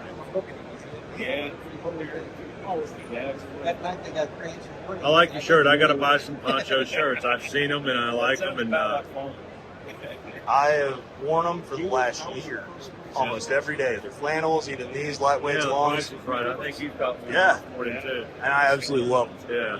Where are you out of? Jason is out of Lubbock, Texas. I'm out of Hartsville, Alabama. Cool. I am here volunteering to work with my friend to sell this big old knife. Oh, I yeah. have my own knife brands, and he makes me hide them under the table, and I don't bring them out. That'll happen. Actually, I brought my knives to get done. All right, guys, here we are. I don't see that Texas buoy from Texas. That thing. Sell that one. So.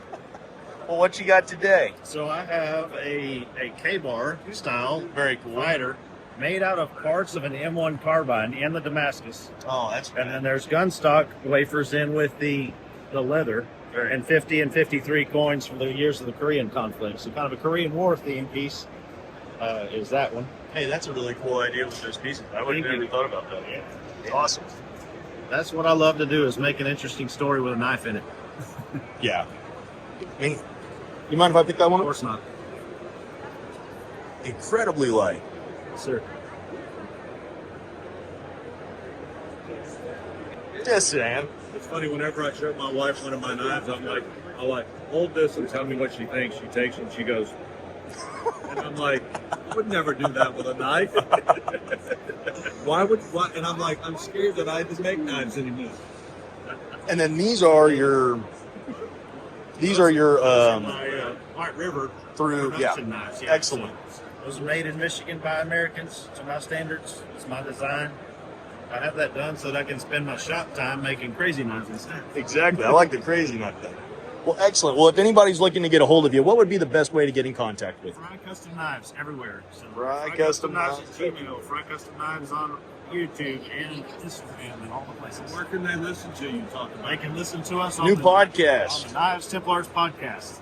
Guys, y'all got to go check that out right there. New podcast. Yeah, I kind of like that. Okay. Morning. How are y'all? How you doing, bud? Hey, congratulations. Thank you. I believe they do just a slip joint show in Japan. Oh, in Japan. Oh, I wouldn't know about that. Okay. Japan. So we're saying we're not doing our Sydney show this year. I think maybe well, you ever been to Japan? No. That'd be be worth it. And this one's actually my Damascus. Old time Westinghouse. That's gorgeous. That mammoth holder is beautiful. Where are you out of? Just south of San Antonio. Okay, very, very cool. All right. Texas. I grew up in Dumas. I was born in. Oh, yeah. I just met two other people, and I'm sitting there going, man, you're the only one that knows my area. And you've never even, man, there's 4 or 5 of y'all around here. Graduated from Dumas High School. Perfect. Yeah. Very cool. Small world. Absolutely. Well, if anyone wants to possibly pick one of these up or have something ordered, where can they reach you at? Telephone. Telephone? 210-889-3725. Excellent. And I hope you have a great show. Awesome. Howdy. Sorry. No, you're fine. Do y'all have anything new for Blade Show? May we see it? New is our Bravo 5 Tonto. So it's a new version of the Bravo 5. Very cool. Yeah. The Arctic Fox. Carbon fiber. The Mark II Slim. Carbon fiber as well. The Mark II we had last year. Real big news for this year is the Green Braid Act. Oh, that's rad. So I'm going to jump over. this particular dagger, we're giving out against the Green Grade Foundation. And they're issuing them out to raise a graduate. Oh, that's rad. So they walk across the stage and they get their green blade. They get one. I got you. Do you mind if I pick that one up? People like my age Are they all don't numbered? Yep. That's we've pretty actually rad. Only verified as the present. Yeah, that's I see what you're saying. You just kind of did it up and down. This one is our heritage model, which is the civilian version. Everybody can buy it. The real great part about this one is a third of the proceeds go right back to the Green Grade Foundation. So we're trying to keep the program. Absolutely. It's about a 10-year break where they weren't issuing knives out to the graduates. Really? So it's pretty excited to get it back going again. We did it just this last graduation. We're on for it's a good look. It gives it a good color. However many. Yeah. Until complete. That's pretty awesome, though. I mean, That's special. Hope to keep it going as long as possible. I got a couple of buddies who are retired Green Grays, and I told them about this. Absolutely. You guys, I'm excited to, really proud to get this out there and get this going again. absolutely. Man, that's beautiful as well. That's just cool. So that was actually an accident. Really? Yep. So our standard BK, that's what we call it, the BK. The standard one is 1/4 inch steel. Mm-hmm. So we do stock removal. So we buy blanks, and they send us the wrong thickness. Oh, yeah? So, this is our thin steel that we use on our smallest knife. And It's very lightweight. Like, And it's shocking. I called them up and I was like, hey, there's something wrong with these. They're not the right thickness. And they're like, my bad. And they're like, you just keep them. We'll send you the right ones. And It was awesome of them, but they were sitting there collecting dust, and I was like, hey, you know what? Let's make it. Let's see what people think.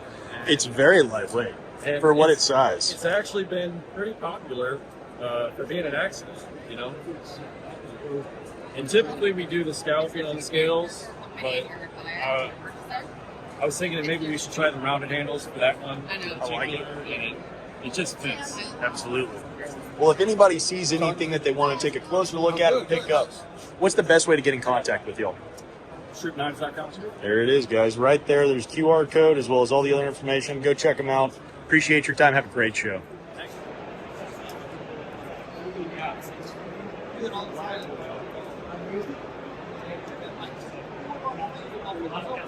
Thing on the table. What would be your favorite blade?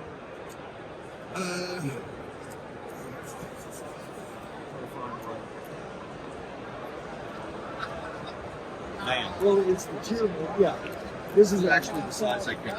That's cool. It's the tier, but it's an XL, slightly larger. It's like 120% of the original size. Mind if I hold that? No, go ahead. Thank you. What a beast. That's and it's not as heavy as I honestly thought it was going to be. A little bit It's only heavier. got 3 pieces of steel in it: the blade, the barrel pivot, and the stop pin. Everything else is titanium. Wow. Completely made in USA. It's made by hand. Frames are water jetted out, and then it's just gone from there and done all by hand. All the grinds are done by hand. There's not even a jig used. That's cool. That's a really beautiful blade too. Thank you. Outstanding. Well, if someone sees anything that they want to take a closer look at or buy, what's the best way to get a hold of you? You can go to wdzknives.com, or I'm also Winkler Knives on Facebook and Instagram and Threads. Very cool. All right. Guys, go check them out. That's really, really interesting. Hope you have a great show. But we have like sparse twist, dense twist, and super dense twist. And Oh, you wow. can see the intensity of the twist Yeah. get deeper. Yeah, and then we have over here, this is like everyone's favorite Bjorkman's twist. So you get that twist, but then you also get these beautiful stars randomly throughout. Yeah, that's a really popular one. All the different patterns. They do have a new pattern. Ooh. Yes, we just released a feather pattern. We only made 30 billets of it That's for our 30th anniversary. We brought 8 of them over the pond with us. sweet. 7 of them sold yesterday. This is the last one. It is so beautiful. We're so excited. It's named Rasfel after the eagle that sits on top of Yggdrasil, the tree. So it's part of the Norse mythology that we like to How follow. awesome. It's very cool. It's very cool. And a feather pattern. And you had how many? We have 30 total. 30 total. One left here in the States. That's incredible. As usual, they got tons of good stuff. Last thing for sale. The absolute last bar. We'll take it. Still, man, I hope you all have a great show. Thank you very, very much.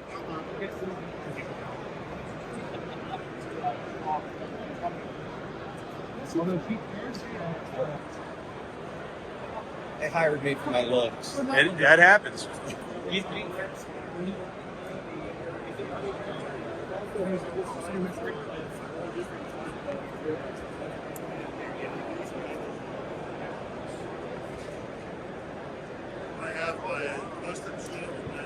It is that one. Excellent. It's on the banner. Here. So what model is this? This is the Meester. Excellent. And I heard they went fast. We still have some left. The actual show one is gone. Oh, the show. Gotcha. Excellent. The show one was just in blue ridge layer. This one is in carbon fiber. We have titanium. This is extremely lightweight. What's the weight on it? I think we have. I mean, it's less than a couple ounces. I mean, it's nothing. Let's find out, because Yeah. it is nothing. You'll forget it's in your pocket. Yeah, absolutely. It's impressive. It's 3.5 ounces. 3.5 ounces. That's incredible. So it's less than a quarter pound. Actually, do That think we're out of literally that would just Yeah. I didn't access. disappear in my pocket. It would. Like if I put that in my backpack, Huh. that'd be a bad day at TSA. But yeah. I had to get rid of one of my Daggers. Oh, really? I love the Dagger because it's been one of my favorites forever since it came out. I usually do my own pat downs. Yeah? I got to security and my tray.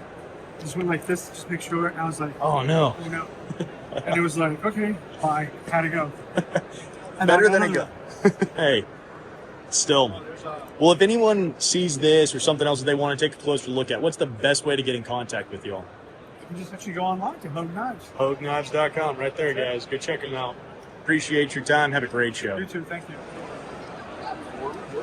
How's it going? Yeah, absolutely. Oh, that's cool. That coyote jaw, I held on to that handle almost 3 years before I used it. I had to have a blade worthy. I like it. I like it, man. You got a lot of different variety. I try. I couldn't put everything on the table, but it's like, hey, if I put one or two of each on there, oh, it's good. Sure.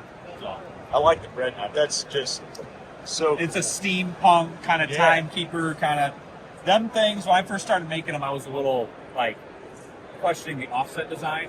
I would never use a non-offset bread knife. Really? Yeah.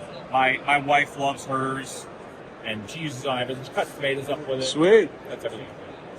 Well, of everything here, what would be your favorite to have built or made? You're asking me about my favorite children. Yeah, pretty much. I did sell the one that I really, really liked. I'd probably say the coyote one. That was probably my favorite. Or this Qmai. I call it a fancy prison shank. Yeah, I mean, it looks cool. It's kind of do every. I think they call it a Quaken. It's like I think some samurais used to carry. Yeah, small blade. Jason Knight had some last year that were kind of similar, and it inspired me to do that. That's awesome. That's real shark skin. Shark skin. So that's shark skin inlay. I had my sheath lady tool shark on there. Oh, now I see it. This knife, just shy of 2,500 layers of Damascus that I forged. Wow. And then the handle is cholla cactus with real shark teeth inlay, and then a black coral spacer. That's so cool. So I really like how that one turned out. Still got to sharpen it and do a few touch-up things, but I had to come show a few people. Yeah. So And that shark skin inlaid in the sheet.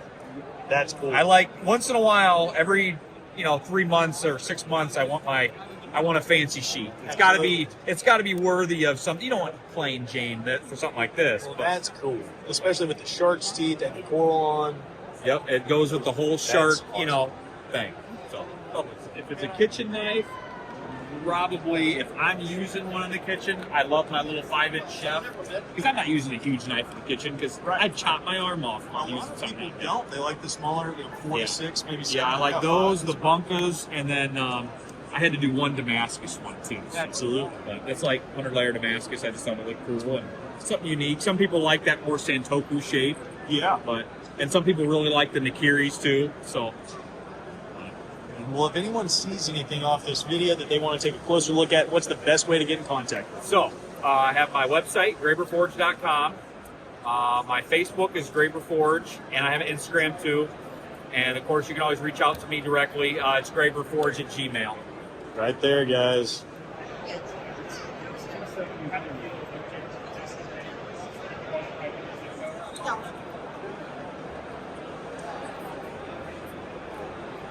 Howdy. And you got a little bit of everything on as far as the fixed blades. Not me, it's my girl. Excellent. Very cool. That's even cooler.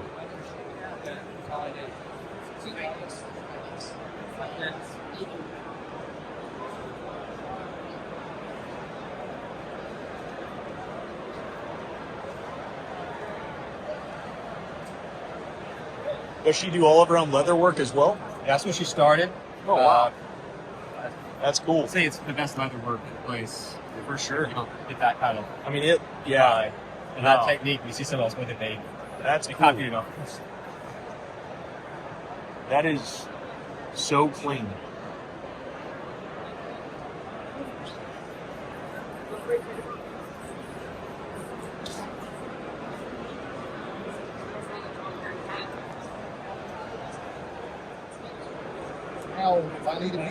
Howdy, howdy. How are you this morning? Good, how about you? Having to make sure it's still morning. I lost track of time. These are cool. All hand forged. Each one is individual. There's not another one like that in the U.S. And they all come with a sheath. Excellent. Where are you out of? Ackworth, Georgia. Very cool. You have some. Do you mind if I touch Go ahead and pick it up.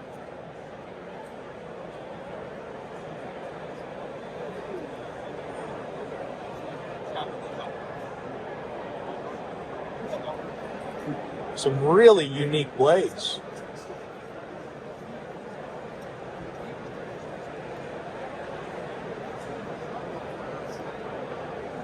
Oh, man.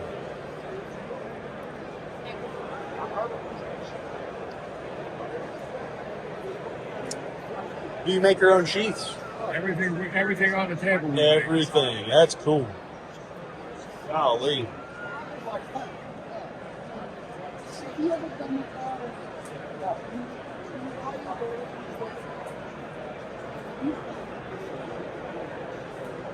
Wow.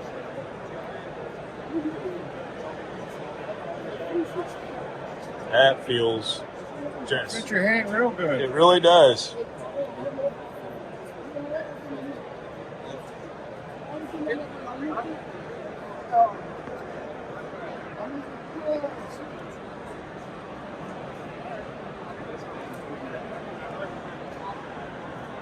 Well, of everything on the table, what would be your favorite knife to have made? It just varies. I don't have a favorite. Yeah. It's just a situation to where you get an idea for it and you just go through it and lay it out, draw it out, and do it. Just go with it. Right. That's cool. Man. A lot of it has a Sioux Indian influence. Yes, sir. On that one there, we did a finger guard with something other than a metal. That's so awesome.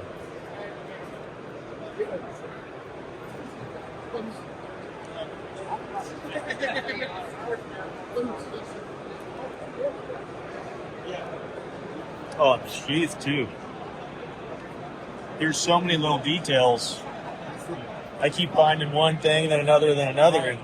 And you notice we do a lot of guard on the top. Yes, sir. Blades.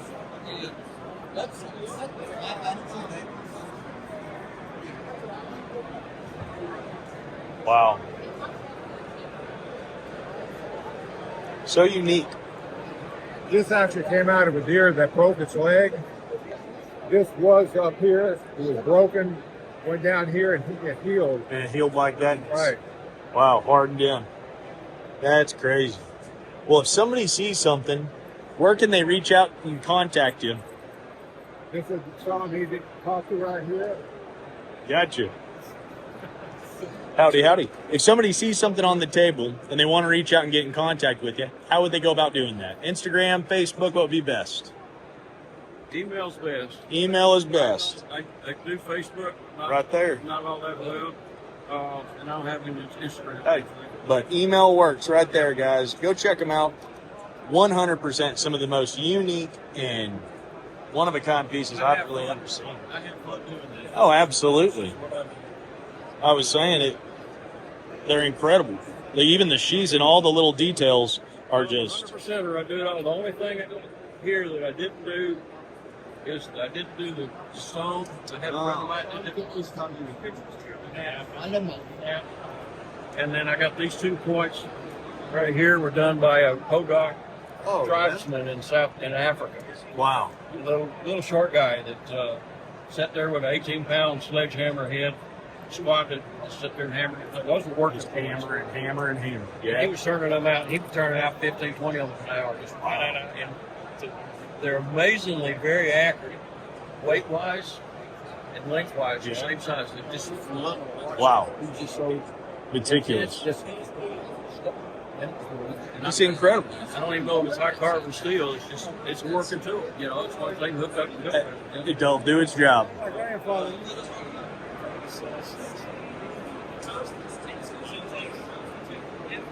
Walk by, he's like, hey, that's a nice insert.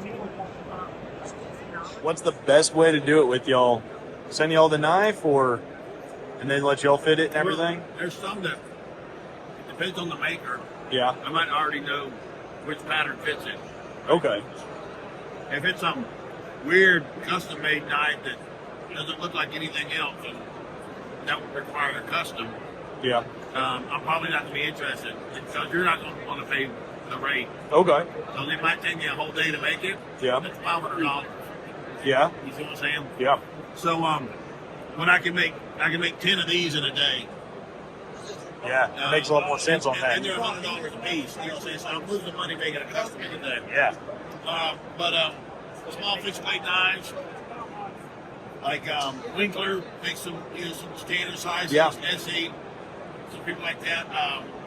They're a popular knife that people carry all the time. I already know the pattern that fits them. Yeah, and I see that. I mean, y'all got everything covered: small, fat, skinny, long, short. Yeah. Man. Well, where are y'all out of? About 14 miles up the road. Very cool. Still in this county. Excellent. And if people see this and they want to pick up something or order something, what's the best way to get in contact with y'all? Website, joufuu.com, joufuu.com. joufuu.com. Very cool. That's really awesome. Well, I hope you have a great show. Thank you for your time.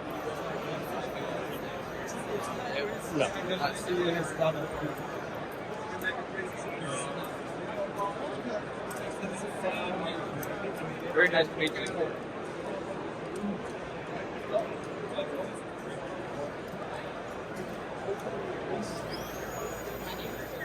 This is really awesome stuff. I've actually not bumped into you or made a video with you before. I'm Mark O'Neill with O'Neill Outdoors. I do a bunch of little videos. Oh, cool.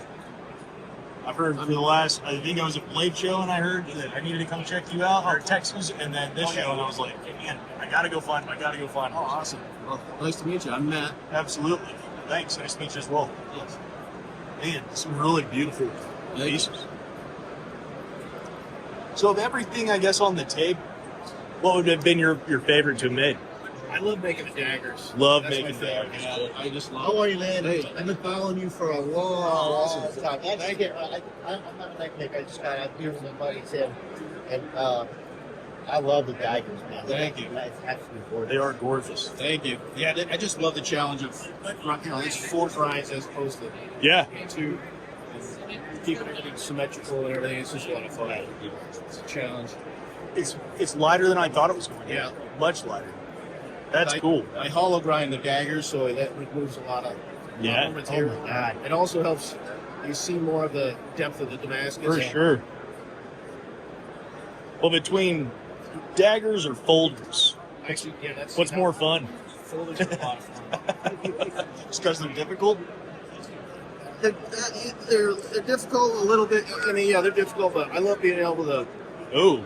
do all the file work. I love having all the different areas to do file work, and like I got file work on the inside. I like that. I'm not sure if I can get that on camera. But that's pretty rad. Thanks. Where are you at? I'm in Massachusetts. Massachusetts. All right. Very cool. This is Don't take off. some really, really impressive stuff. Thank you. If somebody sees anything on the video that they want to take a closer look at or buy from you, what's the best way to get in contact? Hogtoothdknives.com or on Instagram. I'm on Instagram pretty regular. So. There's the info, guys. Go check him out. He's got a little bit of everything from folders, awesome daggers, big buoys, hunting skinning knives. I'm sure he's got some other stuff. I gotta Really show you appreciate real your quick. time. This is Yeah, come actually on. an automatic. Oh, good. So That's rad. That's beautiful. thank you. Absolutely. That's mammoth ivory on there and twisted W Damascus. That's very cool. Thank you. I love. Congratulations. Had a great show. Thank you. How's it going? All right. You don't want to film me, that's the guy. I'm just a helper. Hey, I'm here. Texas is my favorite show, just because Really? it's like 300 tables. Yeah. It's more intimate. It's And this past year, it seemed like it trickled all day. It wasn't like a massive rush. yeah. This is actually surprising for me this year. I did not expect this many people based on what I saw at Texas. Oh, it's insane. This is awesome. Yeah, it's amazing. Are y'all having a good show? I'm having a great show so far. I've sold a few knives. A lot of leather stuff, of course. I always sell a lot of leather stuff, a lot of sheets. I hand tool everything. I have a full leather shop. I have a full knife shop. I do everything. From start to finish. This is cool. Yeah. And I see you got a bunch of different sizes, a bunch of different shapes, makes, models. I kind of make what I like. Okay, good. I don't really like to do custom orders. What I'll do is I'll make, if it's something that I like, a lot of it started with fire service stuff, knowing how much abuse these guys take. Sure. And, like, especially like these little knives. They will just beat the living crap out of it. So I make them a little thicker. People say, oh, that's a little thin. I'm like, well, it's made like that for a reason, because guys will touch screens, they cut, seat belts and pry open doors. Yeah. And that's where that came from. Now, I'm going to be starting to make some that are a little thinner than this. Kind of like a little hiker, perfect little, keep it on your backpack, take it on, and I'm going to make them stainless. These are all high carbon 80 CRP too. But I like the weight. You want that? I like the See, weight. it's a 50-50. Some guys like it, Yeah. some guys hate it. And it's like, hey, that's okay. It's not for everybody. And but that's just how it works. Yeah. So, but yeah, I make all my own Damascus. I mean, if I don't forge them, it's going to be stainless, except for these. But I'll be here and test it for you. Excellent. Well, of everything on the table blade-wise, what would be your favorite blade? Well, it's sold this morning. Yeah? However, I would say this one, that's a CM154 Hunter. I would say these three. This one is the Damascus. This started out as a little chunk of Damascus and forged it out into I call it my watermelon killer. It looks like watermelon. And then, of course, this one too. This I'm thinking about making a lot more of, because the size is perfect. It's just a little drop point. It's got G10 liners. It's just bomb proof. That's awesome. And these sheets are super comfortable. That's actually my preferred way to carry it for the fixed blades, because it's right on you. Yeah. Man, it's incredible. And I even saw a few little custom ones. Oh yeah, if I forge a custom, I'm putting a custom sheet with it. Yeah. That's one thing I realized when I first came here. I saw these beautiful knives, and then the sheets look like dog shit. Yeah. Like, why wouldn't you? It's like you were almost there. Why didn't you just finish it off? That's right.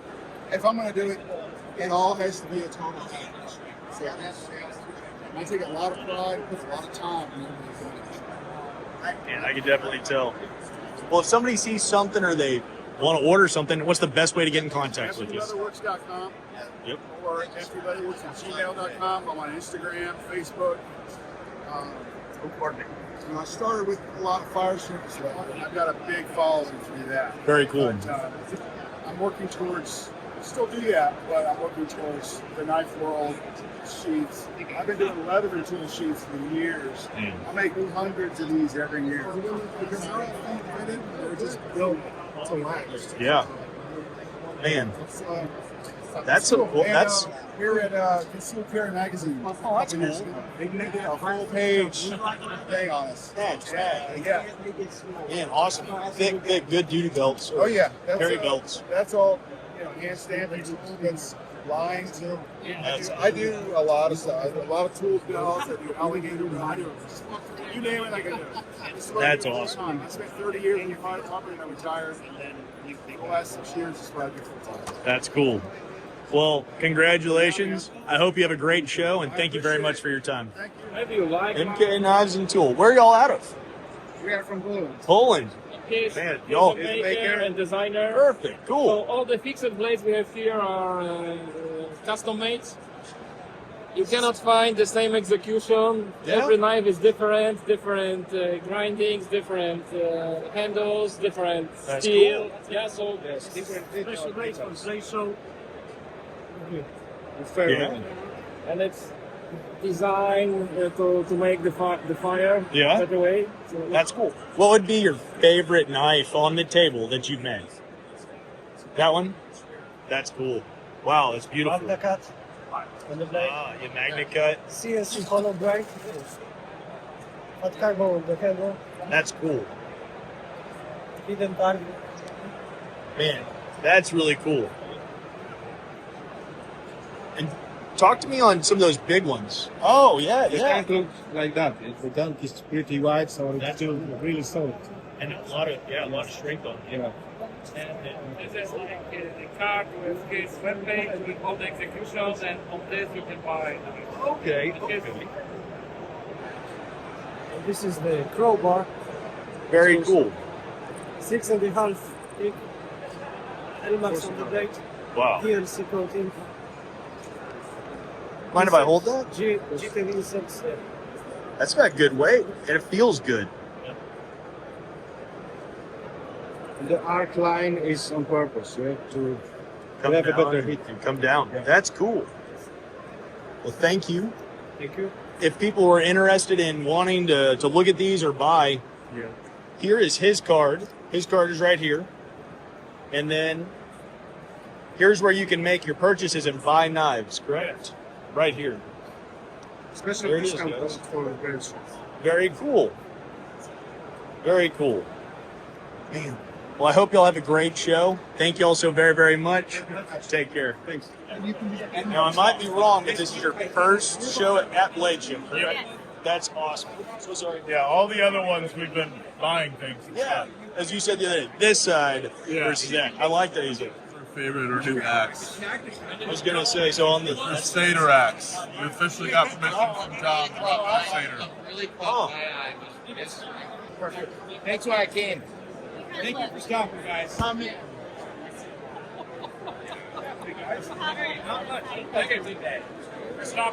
Did you do your own sheath? I did. That's cool. It's elk hide. It was extremely difficult because you can't see the holes because it's under the hair, so you just gotta kind of feel around.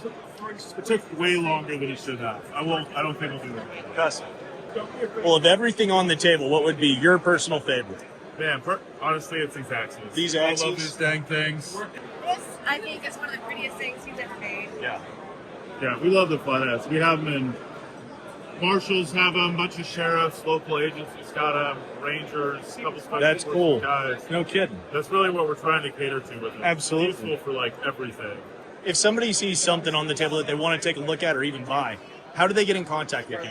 So we have our website, JL Customs Forge. We've got cards. Really, we operate through our Facebook group. That's a big one. Okay. So yeah, that has Facebook, Instagram, TikTok, all the goodies. Really good stuff. All on there at once. Okay. Hello, hello.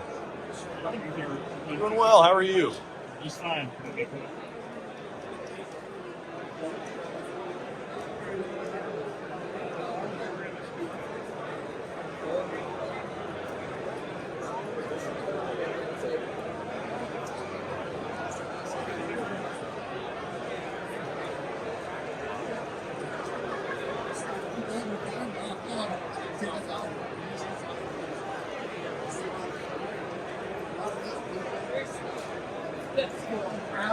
What's your favorite style to make? Or I come from a culinary background, so I naturally gravitate towards kitchen knives. Very cool. A lot of what's influenced that process is I was still cooking professionally when I started making kitchen knives. Very cool. So I would finish a knife and then run it through the gauntlet for a couple of weeks, and then set it aside and go, all right, here's everything I learned from the next one. Sure. So that drastically influenced how I constructed. That's cool. That's real cool. And I would say forge it thin and grind it thinner. There you go. Yeah, absolutely. Yeah, no, I understand. My philosophy on that is these are tools that need to be used. Yeah. Not a carve, not a test knives. Yeah. A lot of that comes down to a really nice thin edge geometry. Of course, a knife can be too thin. Then it just, it feels cheap, but it won't hold up to use.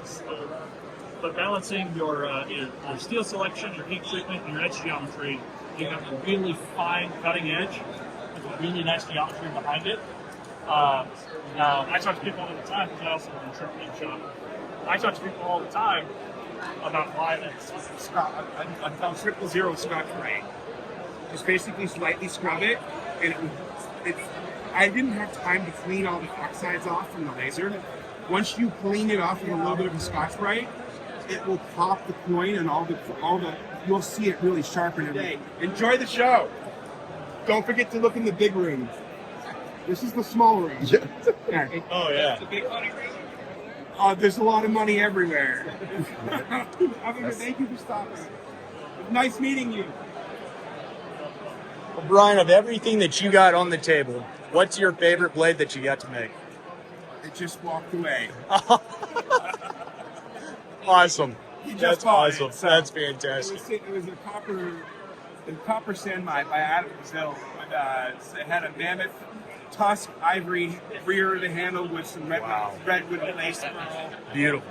Copper infused carbon fiber for the inlay. So that's cool. Just a really solid combo of colors and materials going on. So yeah, I can show you a picture of what redwood lace. That's the knife. Oh, Jesus. And I had a matching scalpel. That one sold yesterday, but that one now swapped away from the table.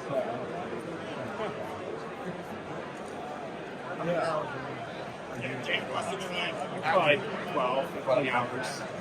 I mean, you're talking, I have to make the scale.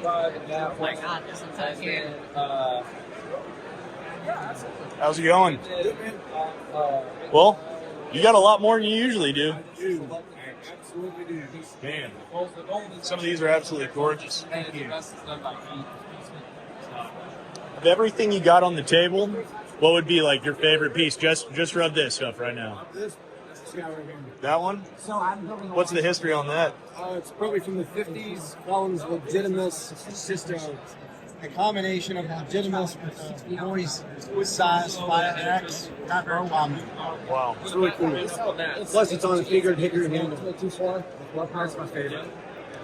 That's a beast. Oh, it is? Yeah. That looks cool, too. Yeah. If somebody wants to buy this or they see something else that they want, what's the easiest way to get in contact with you? All right, sweet. Guys, go check them out. Pretty rad. Dude, I like the setup. That looks awesome. Thank you. I hope you have a great show.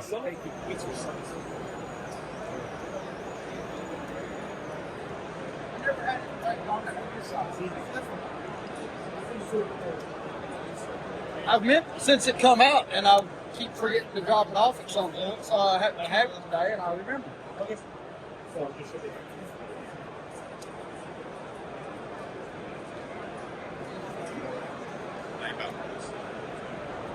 right, guys, Rock Knives here. They got a little bit of everything, a lot of fixed blades, but where are y'all located? We'll start there. We're located in Sparta, Tennessee. All of these knives are made by us in Sparta. I've got my hand forged stuff. I hand forged buoys, tactical buoys. And these are wrought knives. These are our production line, all ceramic coated, 1095, stainless hardware. They got a little bit of weight to them. Oh yeah, the I like- ADCs, I like them thick. So it's 3/16 stock in a small size. It's able to do a lot of work in a little knife with that thick blade. I like that. The clips, every knife features that's Discreet Carry Concepts, made in Greenville, Tennessee. So Tennessee made clip, not a cheap clip. And it's come in a variety of colors and different styles. Of everything on the table, what would be your favorite blade that you've made? Well, I love my buoys. These are hand forged, 52-100 tactical buoys, titanium guard, ultra light, ultra big. But I'll have to say the Fester is probably my favorite. This is a wrought knife design that I did, made in-house, machined by us, ceramic coated, 1095. Comes in a Kydex sheath. I carry it every day right here. Cha-ching! Oh, I didn't even see that. Yeah. Just there it is. That's such a great weight for that size. I mean, it's extremely well balanced. Yeah, and as a neck knife, that's cool. And that's what I like about it is as a dagger goes, the design comes from an Italian stiletto, like a switchblade, right? Yep. And so it's thin, it's lightweight, but you have enough length that you can fit yourself. Yep. Yeah. It's not too long where it becomes cumbersome, and the handle is really slim, so you get multiple grips. And the sheath also, we try to keep it as slim as possible in both dimensions. We've got this riser plate on the back, which can, different angles, different clips. If you don't like this, take it off. You can do other things. That's smart. Horizontal carry. And so kind of the whole package, was thought out and designed. Absolutely. Well, if somebody sees something here that they want to take a closer look at or buy, how can they get in contact?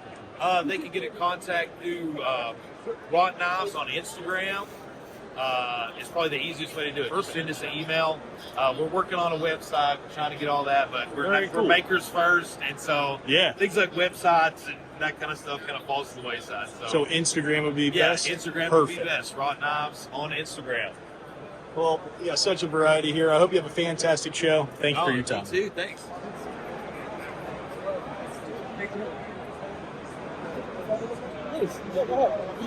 Pick up the lunch. I'm going to wax it right after you. Don't worry about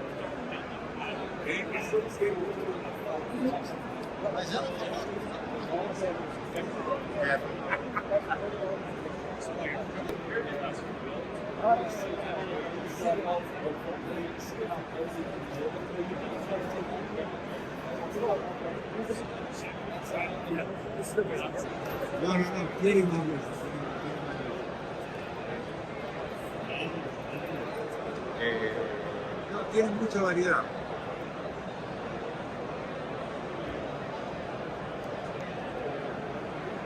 Yo le encargué de este porque tenía que hacer un pequeño le pedí que me corten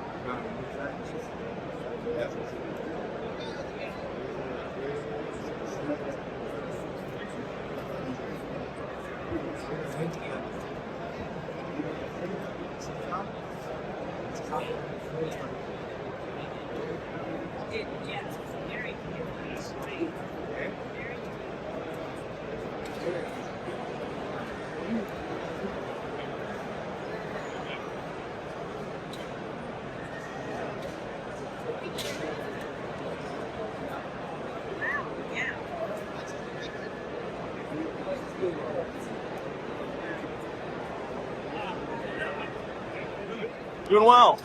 Where are you at? I am actually helping. Okay. But he's out of New Hampshire. Awesome. So his name's Derek Preddy. And this is him right here. Take some stickers, man. But, Definitely. There's Derek. Everybody. Yeah. Koozie. You want a koozie? Hey, Seriously. you're a good friend. Yeah. I've been friends with this guy for a long time, man. He makes everything in his garage, all handmade. Wow. He's a pretty solid dude. For sure. Self-taught. Especially if you're getting the stickers. Like, yeah, you've got to have a great sense of humor. Self-taught maker. Very cool. Yeah. Good man. So, figured I'd give him a little lunch break. Those are pretty interesting. Yes, sir. Bartender knives. I like them. That's smart. I like that a lot. All that is stainless with exotic handles. Beautiful. You have a lot of great stuff. Truly. Even your chefs. Just gorgeous. What do you enjoy making the most? Chef knives or hunting, skinning, smaller blades? What do you like most? I like the chef's knives. Chef knives? Excellent. I like making Damascus. That's what I do with most of the knives, is make chef knives. You mind if I pick this one up? Please. Wow. Light, it's an integral. That's one piece that goes back into the handle. 405 layers of Damascus there.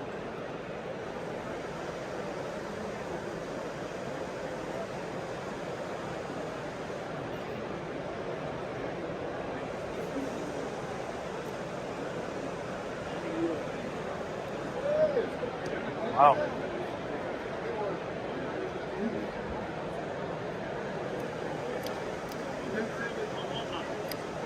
These things, the camera is not doing them justice.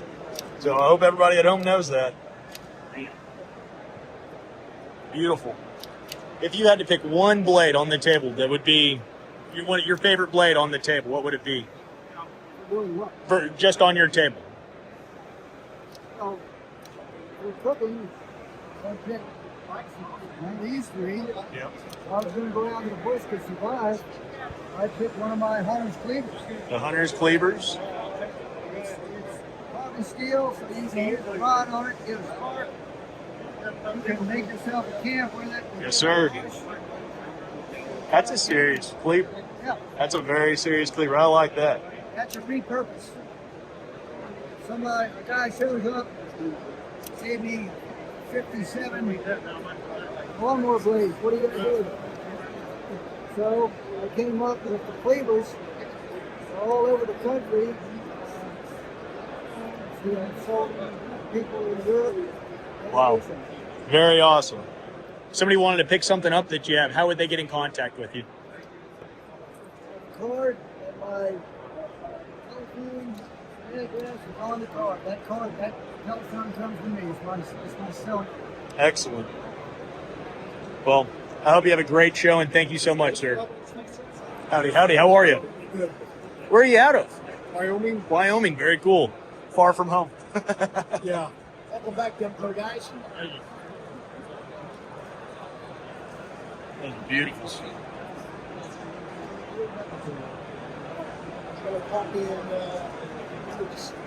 Oh, that's cool.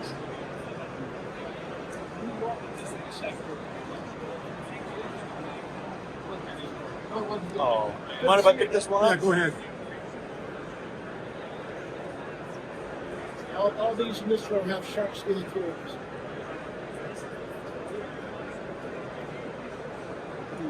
These without other, some has this one. So many great blades.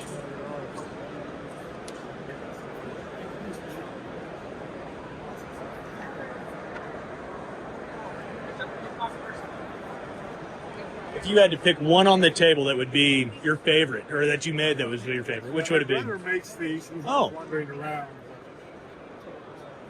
I kind of like this one, but he doesn't. Brothers. See the steak knives he made the first year? This is on 25. So,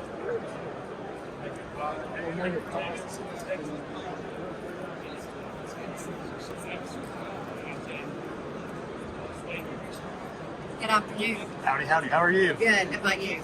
I'm here. There, my buddy. Yes, sir. How y'all been? Yeah, fantastic. How about you? It's only day 2, and I'm still just, I'm exhausted.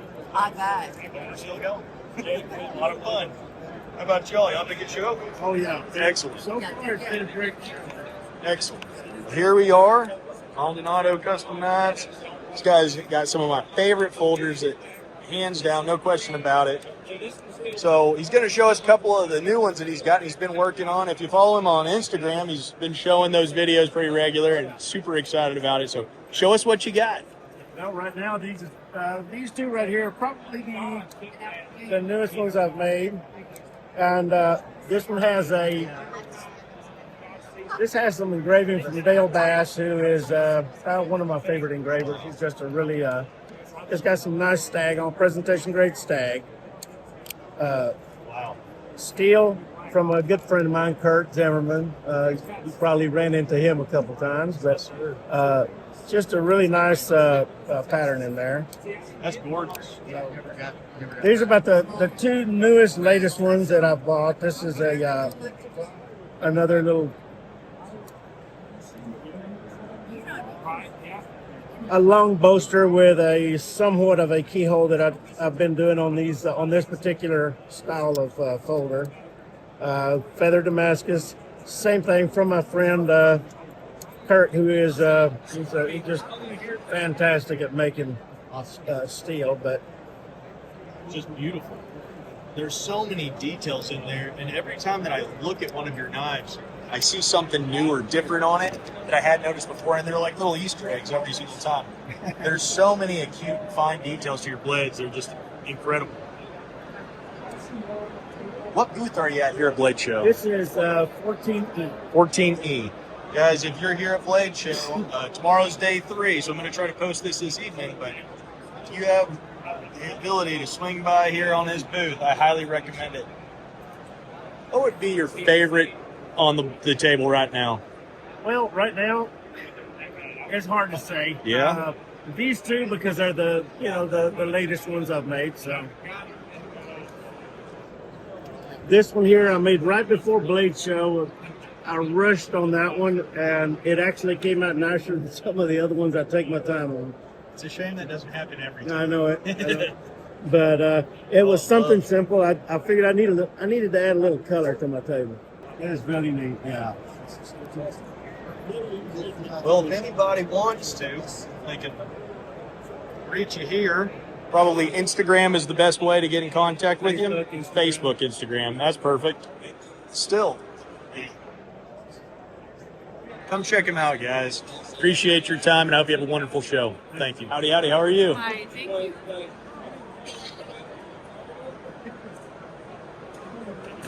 I've gotten a bunch of sets of scales from her over the years, and she does amazing work. It's just absolutely great. Thank you. If someone were looking to get in contact with you or have something made, what was the easiest way to get in contact? Facebook is my biggest platform. My social media, Instagram and Facebook are the strongest. Perfect.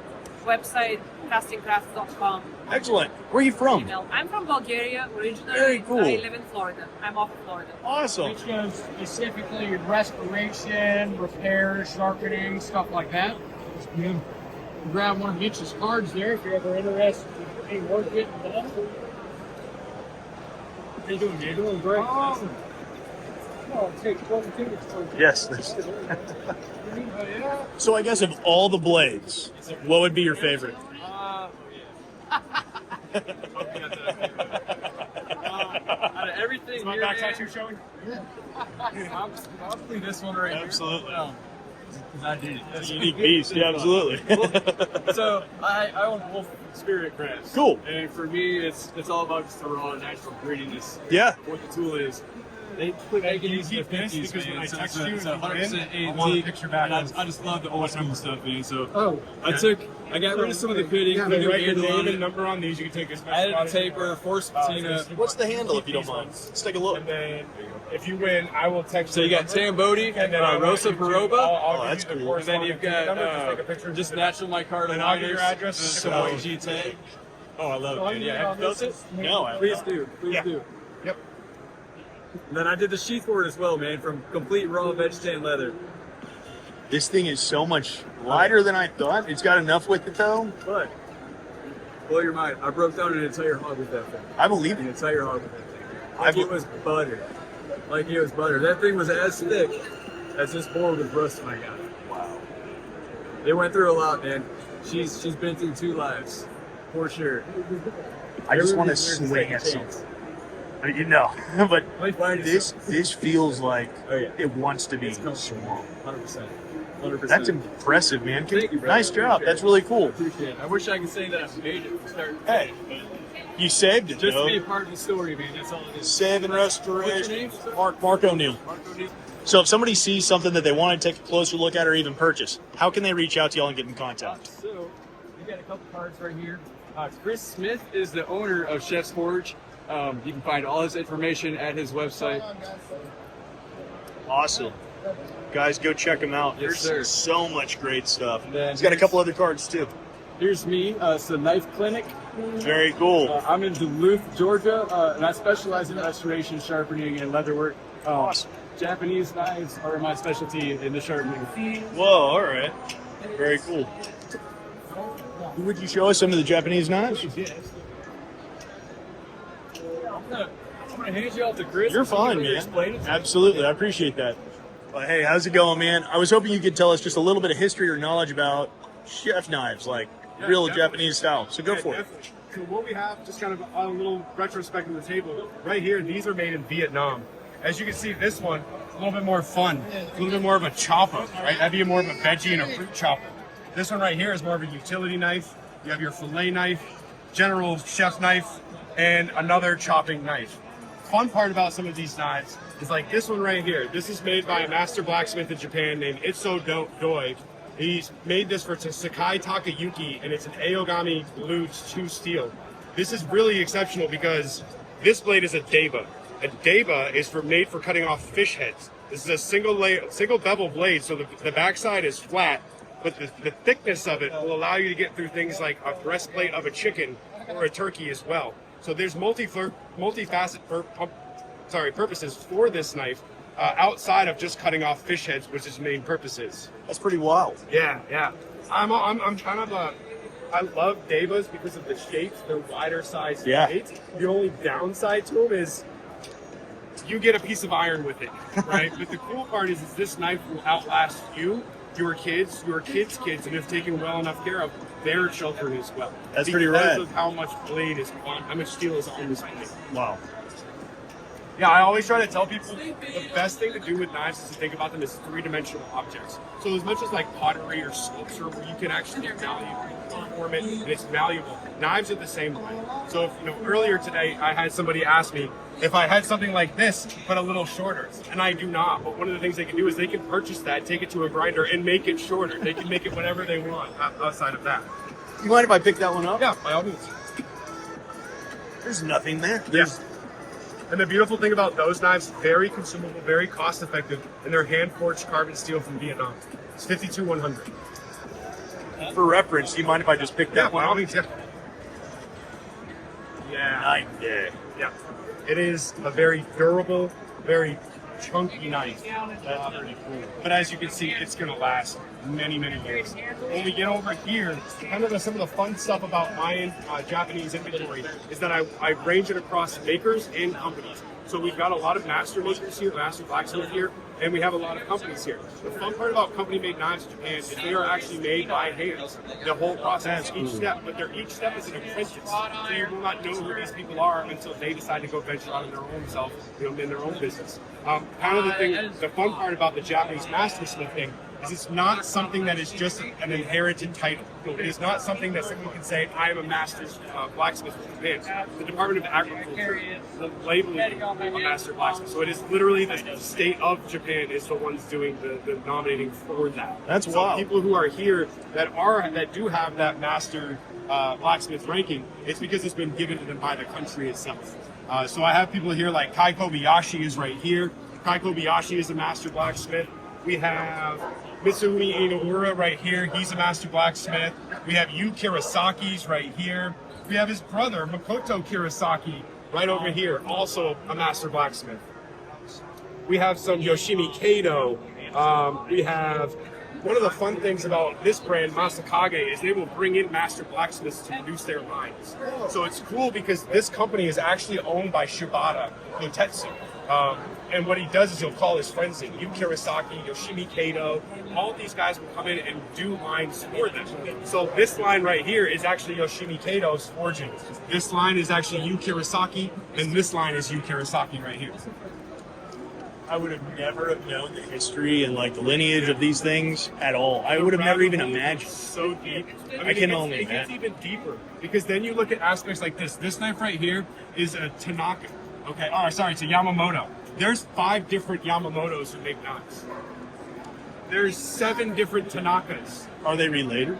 They're somewhat related, somewhat not. It just depends. Some of it, and then when you find out, the real brain buster is when you find out that some of them, their last names are regions. Oh, you don't know. Man. Yeah, I was what trying a to name. Like Yamamoto, right? And then Yeah. you're like, wait a minute, does that mean that's where your family came from, or does that mean that's your last name? And so again, it's That's a interesting. difference That's crazy. to our societies. Yeah, For sure. Well, of everything that you have on the table, what would be your favorite blade? my favorite one. So I am a sucker for elegance and the bells and whistles. Probably one of the most elegant and bells and whistles laden knives on this table is going to be your Nagara Homono Amon Damascus with the desert ironwood handle. This is 210 millimeter Giotto. You have the Kurozame Damascus for your cladding. It's stainless. Your edge steel is going to be SG2, which usually comes in at about a 64 to 67% or 60% HRC. It's a harder steel. It's a powdered steel. One of the fun little aspects that I love showing people about these knives, you turn the handle, look at it perpendicular, you will see a Coke bottle shape. Yeah, it's a perfect Coke bottle shape. And then this one is in desert iron. That's good looking too, especially with the mosaics. Yep. That's beautiful. And they will only produce very small numbers of these lines. So for these lines right here, they maybe only made 15 to feed the entire world. Wow. Yeah. So it's kind of cool because then you can find even more special edition versions of them in abalone. Yep. And the shape is still perfect. They nailed it. So the fit and finish, this is a premium knife, so the fit and finish for this is going to be top tier. You're going to have no problems with it, but it does retail for $550. Hey, you know what? Get what you pay for. Buy ones and cry ones. Exactly. Well, if somebody sees anything that they want to take a closer look at or buy, what's the best way to get in touch with you? The best way to get in touch with me on social media is the Chef's Forge on Instagram, Chefed Up on Facebook, and I'm also selling 3 days a week, Monday, Wednesday, Friday on Whatnot on the Chef's Forge. Awesome. Thank you so much. I hope you have a fantastic show. Good luck to you. Thank you so much. They said, he was like, oh no, that's lovely. That's not a no. You can get that precision. For that shape, for that original shape. Yeah. How's it going? That's good. Thanks. If you have any questions, Will do. Take care of that. From Germany? From Germany. Very cool. You came all the way to the Blade Show from Germany. That's Always do, yeah. That's excellent. So of everything that's on the table, what would be your number one seller? Our number one seller, AK1. AK1? The AK1 is the model that started it all. It's a modular system. It's very lightweight. Super lightweight, yeah. Man. And I love the sheaths. These are handmade also in Germany. It's Italian leather, Germany. Beautiful. Stitch. Thank you. What other blades? Tell me a little bit about your whole line, if you don't mind. The whole line. So, the blade itself, or the knife itself, is a collaboration between us and Boker. Boker, the well-known. Yeah, absolutely. So what we do is, we get the blades from Boker, but we do all the scales, the handles, all the variations. You can't get them there. It's our product. Very cool. These blades are reshaped by the knife designer itself, also German guy, Alexander. So these blade shapes, you won't get them in the shop or at Boker. Only with you can only get them through us or through Alexander itself. That's cool. Yeah, except for like 2 knives. We do like hundreds of variations. You can get it like That's interesting. With Yeah. the skeleton cutout. But these are so lightweight. super lightweight. Get this one. This might be the lightest one out there. Really? Yeah. It's like 0 to nothing. Nothing. Yeah. That's fascinating. Excellent. Great EDC. If somebody were in the market and wanted to buy one or order, what's the website that they can reach y'all at? dailycustoms.shop. It's a German website. Perfect. But we do ship internationally. Excellent. Well, thanks for your time. Have a great show. Appreciate it. You too, man.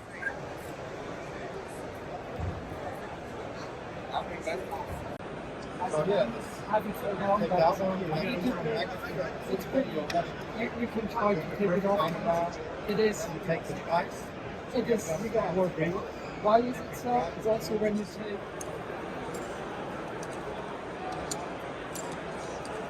So this is your rendition of the Access Power Lock. How's it going? All they use has been stopping the plate too. Everything on the table. What's your favorite blade? Favorite on the table? Yeah. Are you sure you do other stuff too? This guy. What model is that? That's our Catalyst model. Catalyst? That's cool. So that's Desert Ironwood. I made sure to keep the sapwood there. I like Get that knot. I like the red liners with that too. It looks good. What would you say your best-selling knife is? Best selling knife? I don't have any. It's the best. EDC. I sold the last one yesterday. Very cool, but the Artemis EDC. And we like, yeah, let us see it. Check things out. A lot of interested So you? No, see the guy with the big gray beard? Oh, yeah. Yeah, he's the man. I'm just helping out. Or the CDC. I'll take up to be on this side of the team. I love the nerds. Still doing on the other side. I'm on there.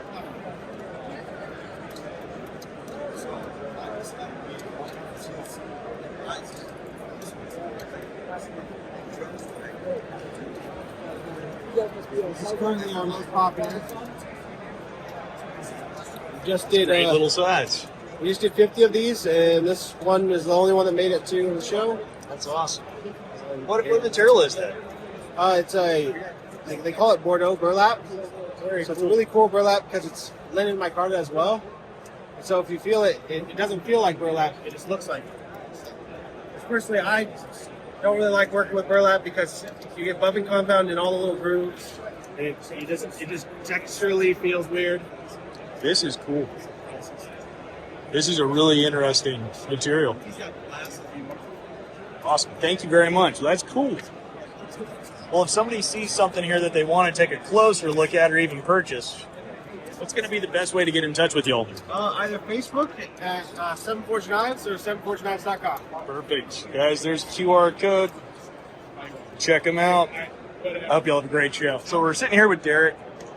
He's got some amazing folders as well as fixed. Of everything on the table, though, what would be your favorite to make? Folders or fixed blade? You're tricking me. I think I like making folders. Yeah? Just because I think they're more intricate, but I actually really like fixed blades. Hell yeah, all right. I like the simplicity, the purpose. So like what I try to do is make sure that they're usable first, right? I want them to be tools, right? Yeah. They're not just like dressy. This is simple. It's just G10, peel ply, riveted construction, 3V, right around 62 Rockwell. Cool. So just bomb-proof, right? I want this thing to work, do work. High flat grind, just hand cami edges, so ready to go to work. Tools. Yeah. But I like doing this stuff too. These are intricate. Like we'll pick up the prototype here. So this is the Havoc. I have a buddy. His nickname is Chaos. So I named this after him. Kinda. That's why it's called the Havoc. But he's always like, I want a hammer and a knife in one tool. I'm like, okay, sure. So he's a beer drinker. So I put a bottle opener on the flipper. Yeah. And then thumb studs, and he likes Bowie-shaped knives, so this is for him. But yeah, so this is just all done by hand. I buy the blanks of titanium, the steel, bandsaw, drill press, belt grinder, get it done. So even your folders are technically custom and one of a kind. It's tough to say because it's not like they're not bespoke to each customer. Sure. They're a design I like. I think folders you sell well for having a good design. Yeah. More than it is like how well is it executed. Which Absolutely. I hope I execute well, but like this guy's really good. But you know, the Frenzy's the first one I made. This guy here is a Frenzy. That's with this like beeswax linen micarta. So it's actually patinaing, kind of cool. But right now I'm getting the clips and the liners laser cut, but all the finishing is done by hand. Wow. And then this one's 20 CV. Whoa. Misfired. I get it going again, but so that's 20 CV, hand ground. So I do everything by hand. I don't really want to go down that rabbit hole of chasing machining, chasing tooling. I want to make them, you know? Yeah. Nothing wrong with the guys doing it that way, but I just want to put my hands on everything. For sure. So yeah, so that's awesome. I like everything. I just like making, you know? So of everything on the table, what's your favorite blade? I'm going to gravitate to this guy. I just like simple, clean knives. Dude, that's a classic looking blade. Thank you, yeah. Well, for anybody that sees this video and might want to pick up something or buy or whatever, how can they reach out to you? So Instagram is probably my primary social media. So Derek Ready Knives, at Derek Ready Knives. It's on my card. And then I also have a website, but I don't use it as much. It's more like where my things that don't sell go. Perfect. But yeah, Derek Ready Knives is either way, both .com or IG. Yep. Well, thank you so much. I hope you have a great show. Thank you. Take care. Here we are over at the K-Bar table, or booth, excuse me. We got Joe. Joe's going to tell us, what you got new 2025 blade show, anything? Sure. We have a couple new products. Let's see it. The most noteworthy is an American-made folder that we're selling here for $60.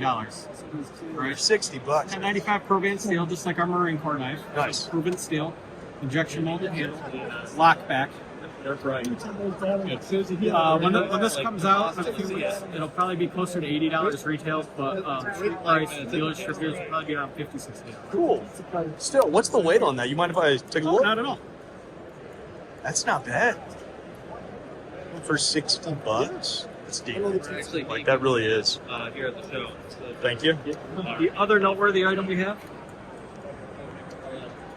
full tang K-bar. I call it the Slabby. I really like the weight. It's pretty beefy. It's an overbuilt K-bar fighting utility knife, essentially. Keeps the features of traditional K-bar, but again, we overbuilt slab handles. It is starting as 1095 Provan. There will be a couple of different sheath options for it. Wow. I like the handle material. Is that just rubber? What is it? That's actually textured plastic. Textured plastic, that's it. Yeah. It's a little grippy. Well, yeah. I like it. We will likely have different handle options with it being a slab handle that you'll be able to actually swap out yourself. Excellent. Between your old, or I guess your standard knife line and everything, what y'all's probably number one seller?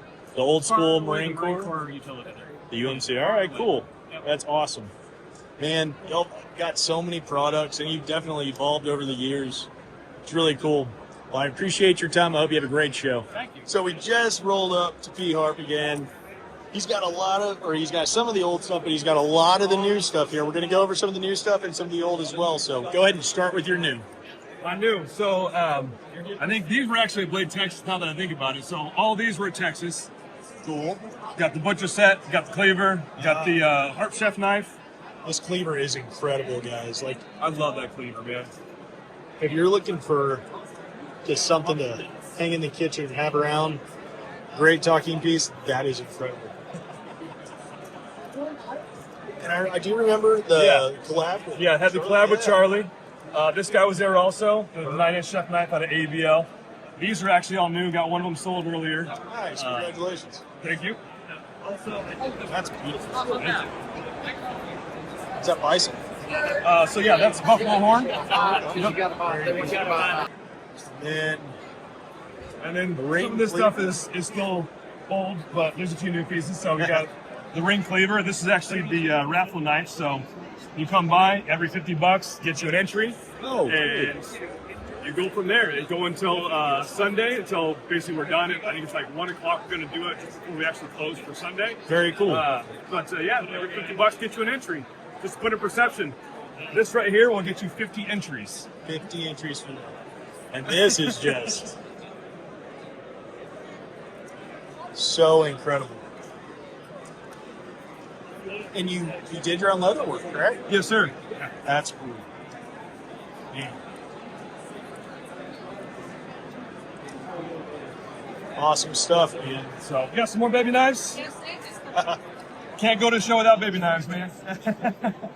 Those are awesome, and they really are detailed. Like, yeah, I mean, they're full just hollow mini. grounds, they're tapered tangs, contoured handles. I mean, you name it. So, Real mini knives. yeah, the steel is actually Baker Forge and Tool. It's their Riptide Damascus, and then the handle scales are actually from Sharky. Oh. Finger size, you guys. Check it out. So, and then we got this new guy here. And so I did a replica of the World War II M3 military dagger. Heck yeah. So I actually plan on doing more of those. That was a lot of fun. This is, it's much lighter than I thought it was going to be. And that's 2 specs. So I actually got the dimensions from the old case knives and everything. Yeah. So that is all 2 spec. That's rad. That's better than cool. The bluing was a little tough. That one actually took me a little bit. It was coming out really blotchy and started to kind of piss me off a little bit, but it ended up good at the end. You can points on it, so it does kind of give the illusion of that it's like it's been used, it's been around, but still in good condition. You know, so. Well, that's what I really appreciate about that is it looks, period. That was the goal. 10%. Yeah, absolutely. Awesome. So. Then you got some other. Yeah, I got a few more new ones over here. Out for judging. Okay. Cool. Yeah, hopefully we'll see what happens with that one. Fingers crossed. Heck yeah. It doesn't hurt to try. But this guy's new for the year, so new Loveless. Oh. Just your classic mirror polished drop under with stag antler.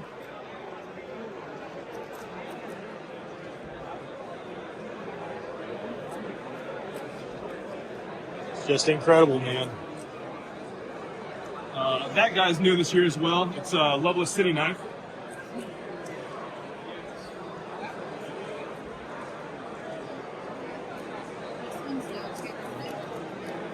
This is extremely light. Yeah, there's nothing to that. And it's just classic. Like, it's really, really, I really like that blade. You know, that guy was there last year. This one's new. Kind of wanted to do a little bit of a match for these two, so they both got the snakewood handle. Heck yeah. Just nice elegance. I love snakewood, man. It's beautiful. This guy's new, so one of my little sidekicks. That one's made out of W2 with black palm for the handle. Pretty sure this guy wasn't out at Texas, but it was. It's not new. It just wasn't out in Texas. Very cool. And then this guy is absolutely new. That's awesome. Where can everybody find you if they want to enter for the drawing or come to your website? So, whatever. enter for the drawing, you got to be present. You got to come here. Anything you buy, every $50 gets you an entry. I do the drawing, like I said, at about 1 p.m. on Sunday. As far as to find me, you can check me out at pewhopdesigns.com. Unfortunately, I'm still shadow banned on Instagram, so you have to use the link on my website to find me on Instagram. All right, guys, you heard him. Go over and find the link on his website that'll shoot you over to Instagram. Got it. All right, well, I hope you have a great show. Thank y'all very much. Well, who are y'all and where are y'all from? So I'm Ryan. This is Dave. We are Gnome Hammer Forge. We're from Michigan. Michigan. Very Yep. cool. Yeah, we make hammers, man. We make lots and lots of hammers. I do all the forging, and Dave here does all the finishing. Does the grinding, the handle work. I do the forging and initial grinding. I saw the hammers and things at first, and I was like, wow, there's actually a really good selection of everything here. Absolutely. So yeah, we came last year as attendees, and there was a severe lack of hammers. Sure. It's like, people want to bring some. I have a buddy that used to come every year and do really well with his business. He stopped coming, so there's a big hole. Sure. And it worked out. It's worked out well. There you go. We're doing great. What would be probably like, I don't know, your top seller or your top sold? We actually sold, I think, more sets than individuals. Really? We So have a deal where you save $100 on a set of 4. Okay. And these are designed for bladesmithing specifically. So each one, the straight peen, the cross peens over here, and then the flats and rounds, they all do a different aspect of forging a blade. So they work out really well together in sync. So, and how? So a set of 4 of them gets you $100 off, and cool. That's been our best seller probably. So. That's awesome. Yeah. What booth are y'all at for anybody that sees this and wants to come to the 35F. 35F. All right. Guys, go check them out. And if they aren't here at Blade Show, what's the easiest way to get a hold of y'all or contact y'all? That on the card there that you're showing has my personal cell phone number, or it's got our website, and then Instagram at Gnome Hammer Forge, all one word. Perfect. Gunfighter Customs. Veteran owned and operated, guys. This is where we needed to be. Howdy. How are you? Doing good. Having a good show? So far, so good. No complaints yet. Excellent. Where are you out of? So the main base is out of Kentucky, Awesome. and then some of us are spread throughout. Cool. I'm out of Illinois, and our third party is out of Texas. Very cool. It looks like y'all got a wide range and variety of everything. What would be your personal preference of what's on the table? My personal preference, if I could only choose one, would probably be either this Murdoch or our version of the Tracker. Now that's cool. Tell me about that if you don't mind. Yeah, so the Tom Brown Tracker was obviously a classic design, but it didn't have what I liked. I was out in Colorado one time using it, heard some rustling in the woods and thought the possibility of a bear coming out. This has a better point for spearing, self-defense, and for me, the angle, articulation, and making and chopping, this is better, ergonomically speaking. Sure. We made this kind of a multi-tool. You got your pry, chisel. The radius is good for making spoons. If you do the burnout style, a flathead screwdriver. Then this radius, as far as chopping, digging, all your hard work. And then it's also radius to make like bowls. Then we have the 3/8 for ferro rods, 2 different anvils that you can use to smack in with. Then the screwdriver part down here, if you smack in the top of the log, if you have to do a one-hand fire, that'll hold it stable while you scrape everything off. Y'all put a lot of thought into that. Yeah, it's like I said, it's gimmicky at one point, but if you have the imagination and the skill to use it, everything has a purpose on this. To include our serrations up top for making fluff.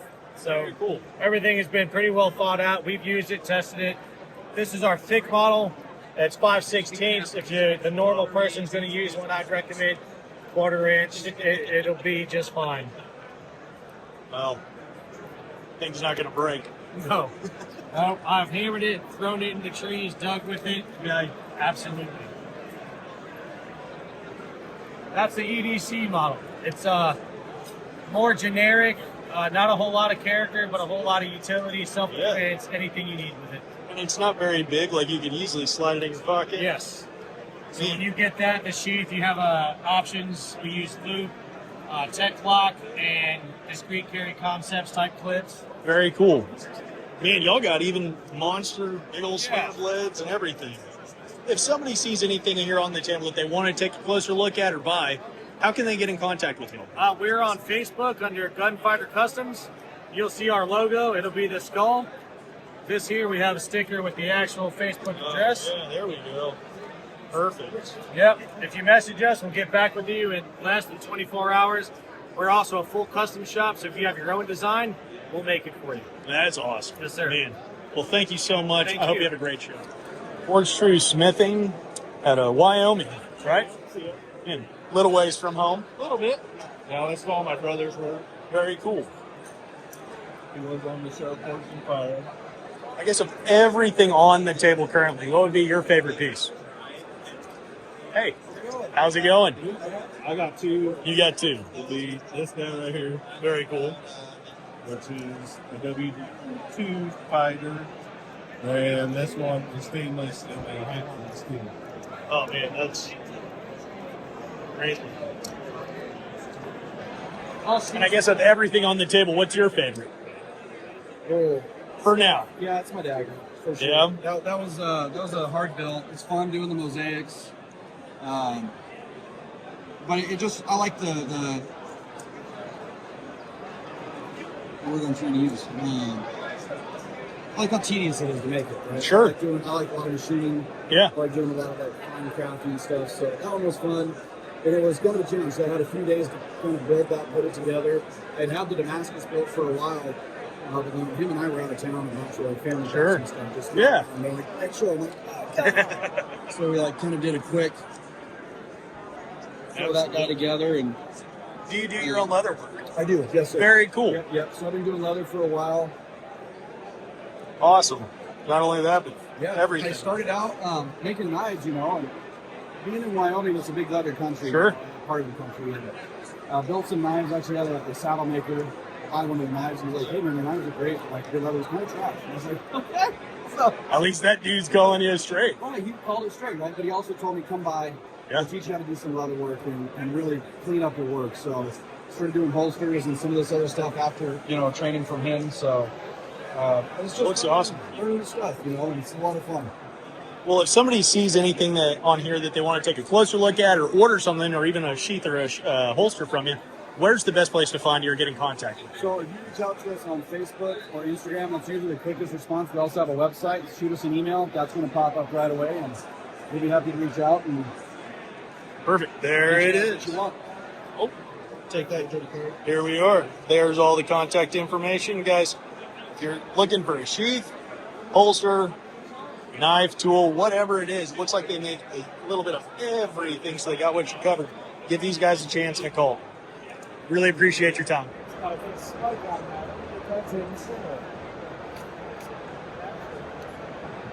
Howdy.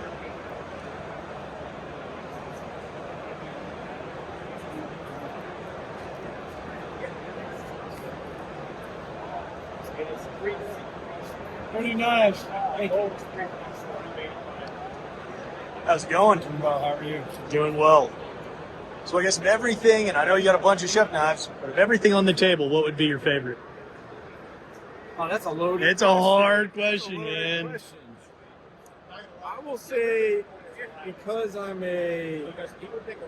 like people using stuff. I think the thing I'm most excited about right now are my stainless knives, just because they're the lowest maintenance. Very cool. Easy to use, don't get rusty like a carbon steel knife, easy to refinish, great geometry, and a great price point. So I think it's a knife that anybody can get into and have a really nice handmade knife. Man, Please. they are so well. Oh yeah. I mean, they're just a real pleasure to use. They cut really well. I know you just options. redid that one or cleaned it off. I apologize. Man. Y'all would not believe how light that piece is. Y'all got to come by, check these out. What booth are you at here at Blade Show? 13N. Table 13N. From the wall and the entrance right over there, come right through, straight down, 13N. Yeah, those are really, really awesome. And then these little carry guys. I saw this one, and this one really caught my eye. Can you? So that was a collaboration between me and another knife maker who works out of my shop. So I made the Damascus on that, and that's his bushcraft pattern EDC knife. Very cool. Great size. Well, there's a lot of these other. And then Great these are all little my working pattern blades, yeah. EDCs. Not too big, but definitely easy to go. Lightweight. I really like those. I That's like awesome. making functional stuff. And I think these are really easy to carry and use. Very cool. And I like making Damascus too. So Well, what's not to love about the Damascus? Man, that's a beautiful pattern. It's, what do you call that? it's just a random, random pattern, but pattern? it's 11,000 layers. Oh my gosh. That's so rad. 11,000 layers.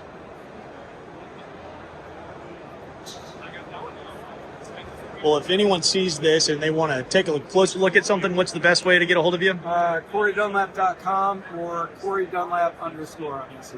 On Instagram. All right, guys. Go check them out. Hope you have a great show. Lone Oak Forge. All right. Well, we got Caleb here. Where are you from, Caleb? From Blackford, Florida. Very cool. Man, the sword is what caught my eye. Then I looked over and I saw this. And I look over and I'm like, ooh. And then I see the skinners and everything. So, start wherever you want, but tell me about everything. Yeah, so Caleb French, I'm a journeyman smith with the American Bladesmith Society. Specialize in doing a lot of larger knives, but can't help myself. I love to make these little knives, and something classy about having a little pocket knife made out of Damascus. For sure. So, how long is that sword, or what's that based off of? So this is a based off Oak Shot Type 15A. It's 400 layered. It's a 1018 guard. It's a wood core, leather wrap, sewn handle. The pommel is also 1018. It's about 2 1/4 wide, and overall weight is 3.39 pounds. 3.39 pounds. Yeah, so it's definitely a nimble thing. Yeah. Lots of flex from the distal taper. Get a lot of flex through the blade. That's interesting. It's about as, other than it's Damascus, it's about as traditional as. Absolutely. Cockpit guard. That's so cool. Thank you. Appreciate it. Very unique. And then, is this Dagger? Yes, this dagger is it's a pretty high layer. I'm not sure exactly what it is, but it was a diamond mosaic, and instead of tiling it, I twisted it on end and forged it back out into the dagger. 1018 guard. It's a bronze spacers. It's a dyed and stabilized maple, curly maple, and 1018. And it's all blackened. Wow, that looks great. Thank you. Appreciate it. And this is a 256 layer twisted crust W. Wrought iron guard, curly koa handle, and all copper fittings. But it's a convex edge. It's ground to the spine, and the spine is also ground. That's cool. So you get that kind of cool spear tip looking. For sure. That's impressive. Thank you. Well, if somebody sees any of these or wants to take a closer look or buy something, where can they reach you at? So my shop is loneoakforge.shop. Just opened, so it's in the process of being completed, but it is open. Very cool. Everything is there. Awesome, guys. Well, go check them out. I really appreciate your time. I hope you have a great show. How's it going? Hey, good. Anchorage Forage. I saw these blades are just wild, to say the least, so I had to just stop and see. Yeah, man. Incredible. Of everything that you got on the table, what would be your favorite piece? On the table. And why? I think it might be this guy here. It's beautiful. That one just won Best of Show at Austrian Knife Show. Wow. A couple weeks ago. We don't have any. Oh, technique in Damascus there. Yeah? What do you call that pattern? I've never seen anything like it. I call it Desert Moon. Wow. So it's like a cactus coming up. Oh, that's cool. And then there's little birds flying right there, and then you got the moon. That is pretty awesome. Like, I would have never, until you said that and like showed me, I would have never seen that. Yeah. Now I see it. Yeah. And then this one is similar, except it's more of a half moon. Oh. So then you hold them side by side. That's pretty rad. Awesome. Beautiful. Well, if somebody saw these and they want to reach out to you or pick something up, where would they find you? Anchorage Forge on Instagram. Forge on Instagram, guys. Go check them out. I hope you have a great show. We're from Bardstown, Pennsylvania, which is very close to Reading, Pennsylvania. And Robert has been doing this for the past 30-some years. Wow. He's 88 years old. He's still very involved with mosaic Damascus. The Damascus is made from high carbon steels and nickels. This is the play material. Prices are on the back. Okay. And these are the end caps of the pillars. When you make mosaic Damascus, you make it like this. Robert has built this design in here using nickel and various high carbon steels. He takes it and puts it into a forge. Propane forge that he uses is over 2,000 degrees. When he puts it in there, he keeps it in there until it turns red, which means that it's then ready to be softened and be ready to forge. Takes it out of the forge, puts it in under a 75-ton press. Takes it out of the press, puts it back into the forge. That may happen 20 or 30 times. Wow. So what's going to happen is that's going to expand out here. Everything in between is going to be identical. There's distortion on these because of the temperature and also because of pressure from the actual. Wow. Okay. This is abalone. This is the end cuts and mosaic Damascus. Oh, okay. It's beautiful. It's an interruption. No, you're fine. That's really, really interesting. Now, So these are all the end pieces. all the end pieces. You hold on to this with the tongues, stick it into your forge, and then it just expands. As I was saying, everything in the middle is identical. So if you have a piece of this, you're going to have maybe 20 pieces of this. Wow. That are identical to that. Very cool. Now, one exception that's happening now is Robert has decided to take the end pieces and put them into a canister that's 4x4x4. He takes that canister, fills it up this way and up this way, so you might have 5 layers this way, 6 layers this way. You forge it the same way. It might take 20 or 30 times to do that. And what you get instead is this. Every piece that comes out of that particular billet is going to be an individual cut that can't be replicated. That's cool. So it's literally a piece of Picasso. Yeah. Only it's One of a kind, truly. One of a kind, absolutely. 100%. Well, if anybody saw this video and they wanted to possibly order something or get something from y'all, do y'all have a website or an Instagram? Absolutely. The website is on here. It's Eggerling Damascus. And also, Robert has worked with a gun company called Cabot Guns. Oh. And what they're doing is they're making 1911s out of his material. Yeah. They're created for him. Oh, that's they make cool. The grips, they make the slides, and they make the triggers. And That's he cool. has an upcoming situation with them where they're going to be making a piece for the Revolutionary War coming up. Oh, that's cool. And Robert has made a piece for them. They're Wow. going to use it for guns, and it includes cannonball material that was used to destroy masts on ships. Oh. Not necessarily shoot people, destroy the mast. And it's made out of wrought iron. So he is working in collaboration with a man by the name of Ray Rybar, who took the wrought iron they got from Spanish, huddled it, and sent it to Robert, and then Robert's made a billet and he sent it to Cap. Wow. So they're working on that. So it's That's so cool. Yeah. That's awesome to see all that. That's really interesting. Plus, you get to mess with the historical side of things. Low. About that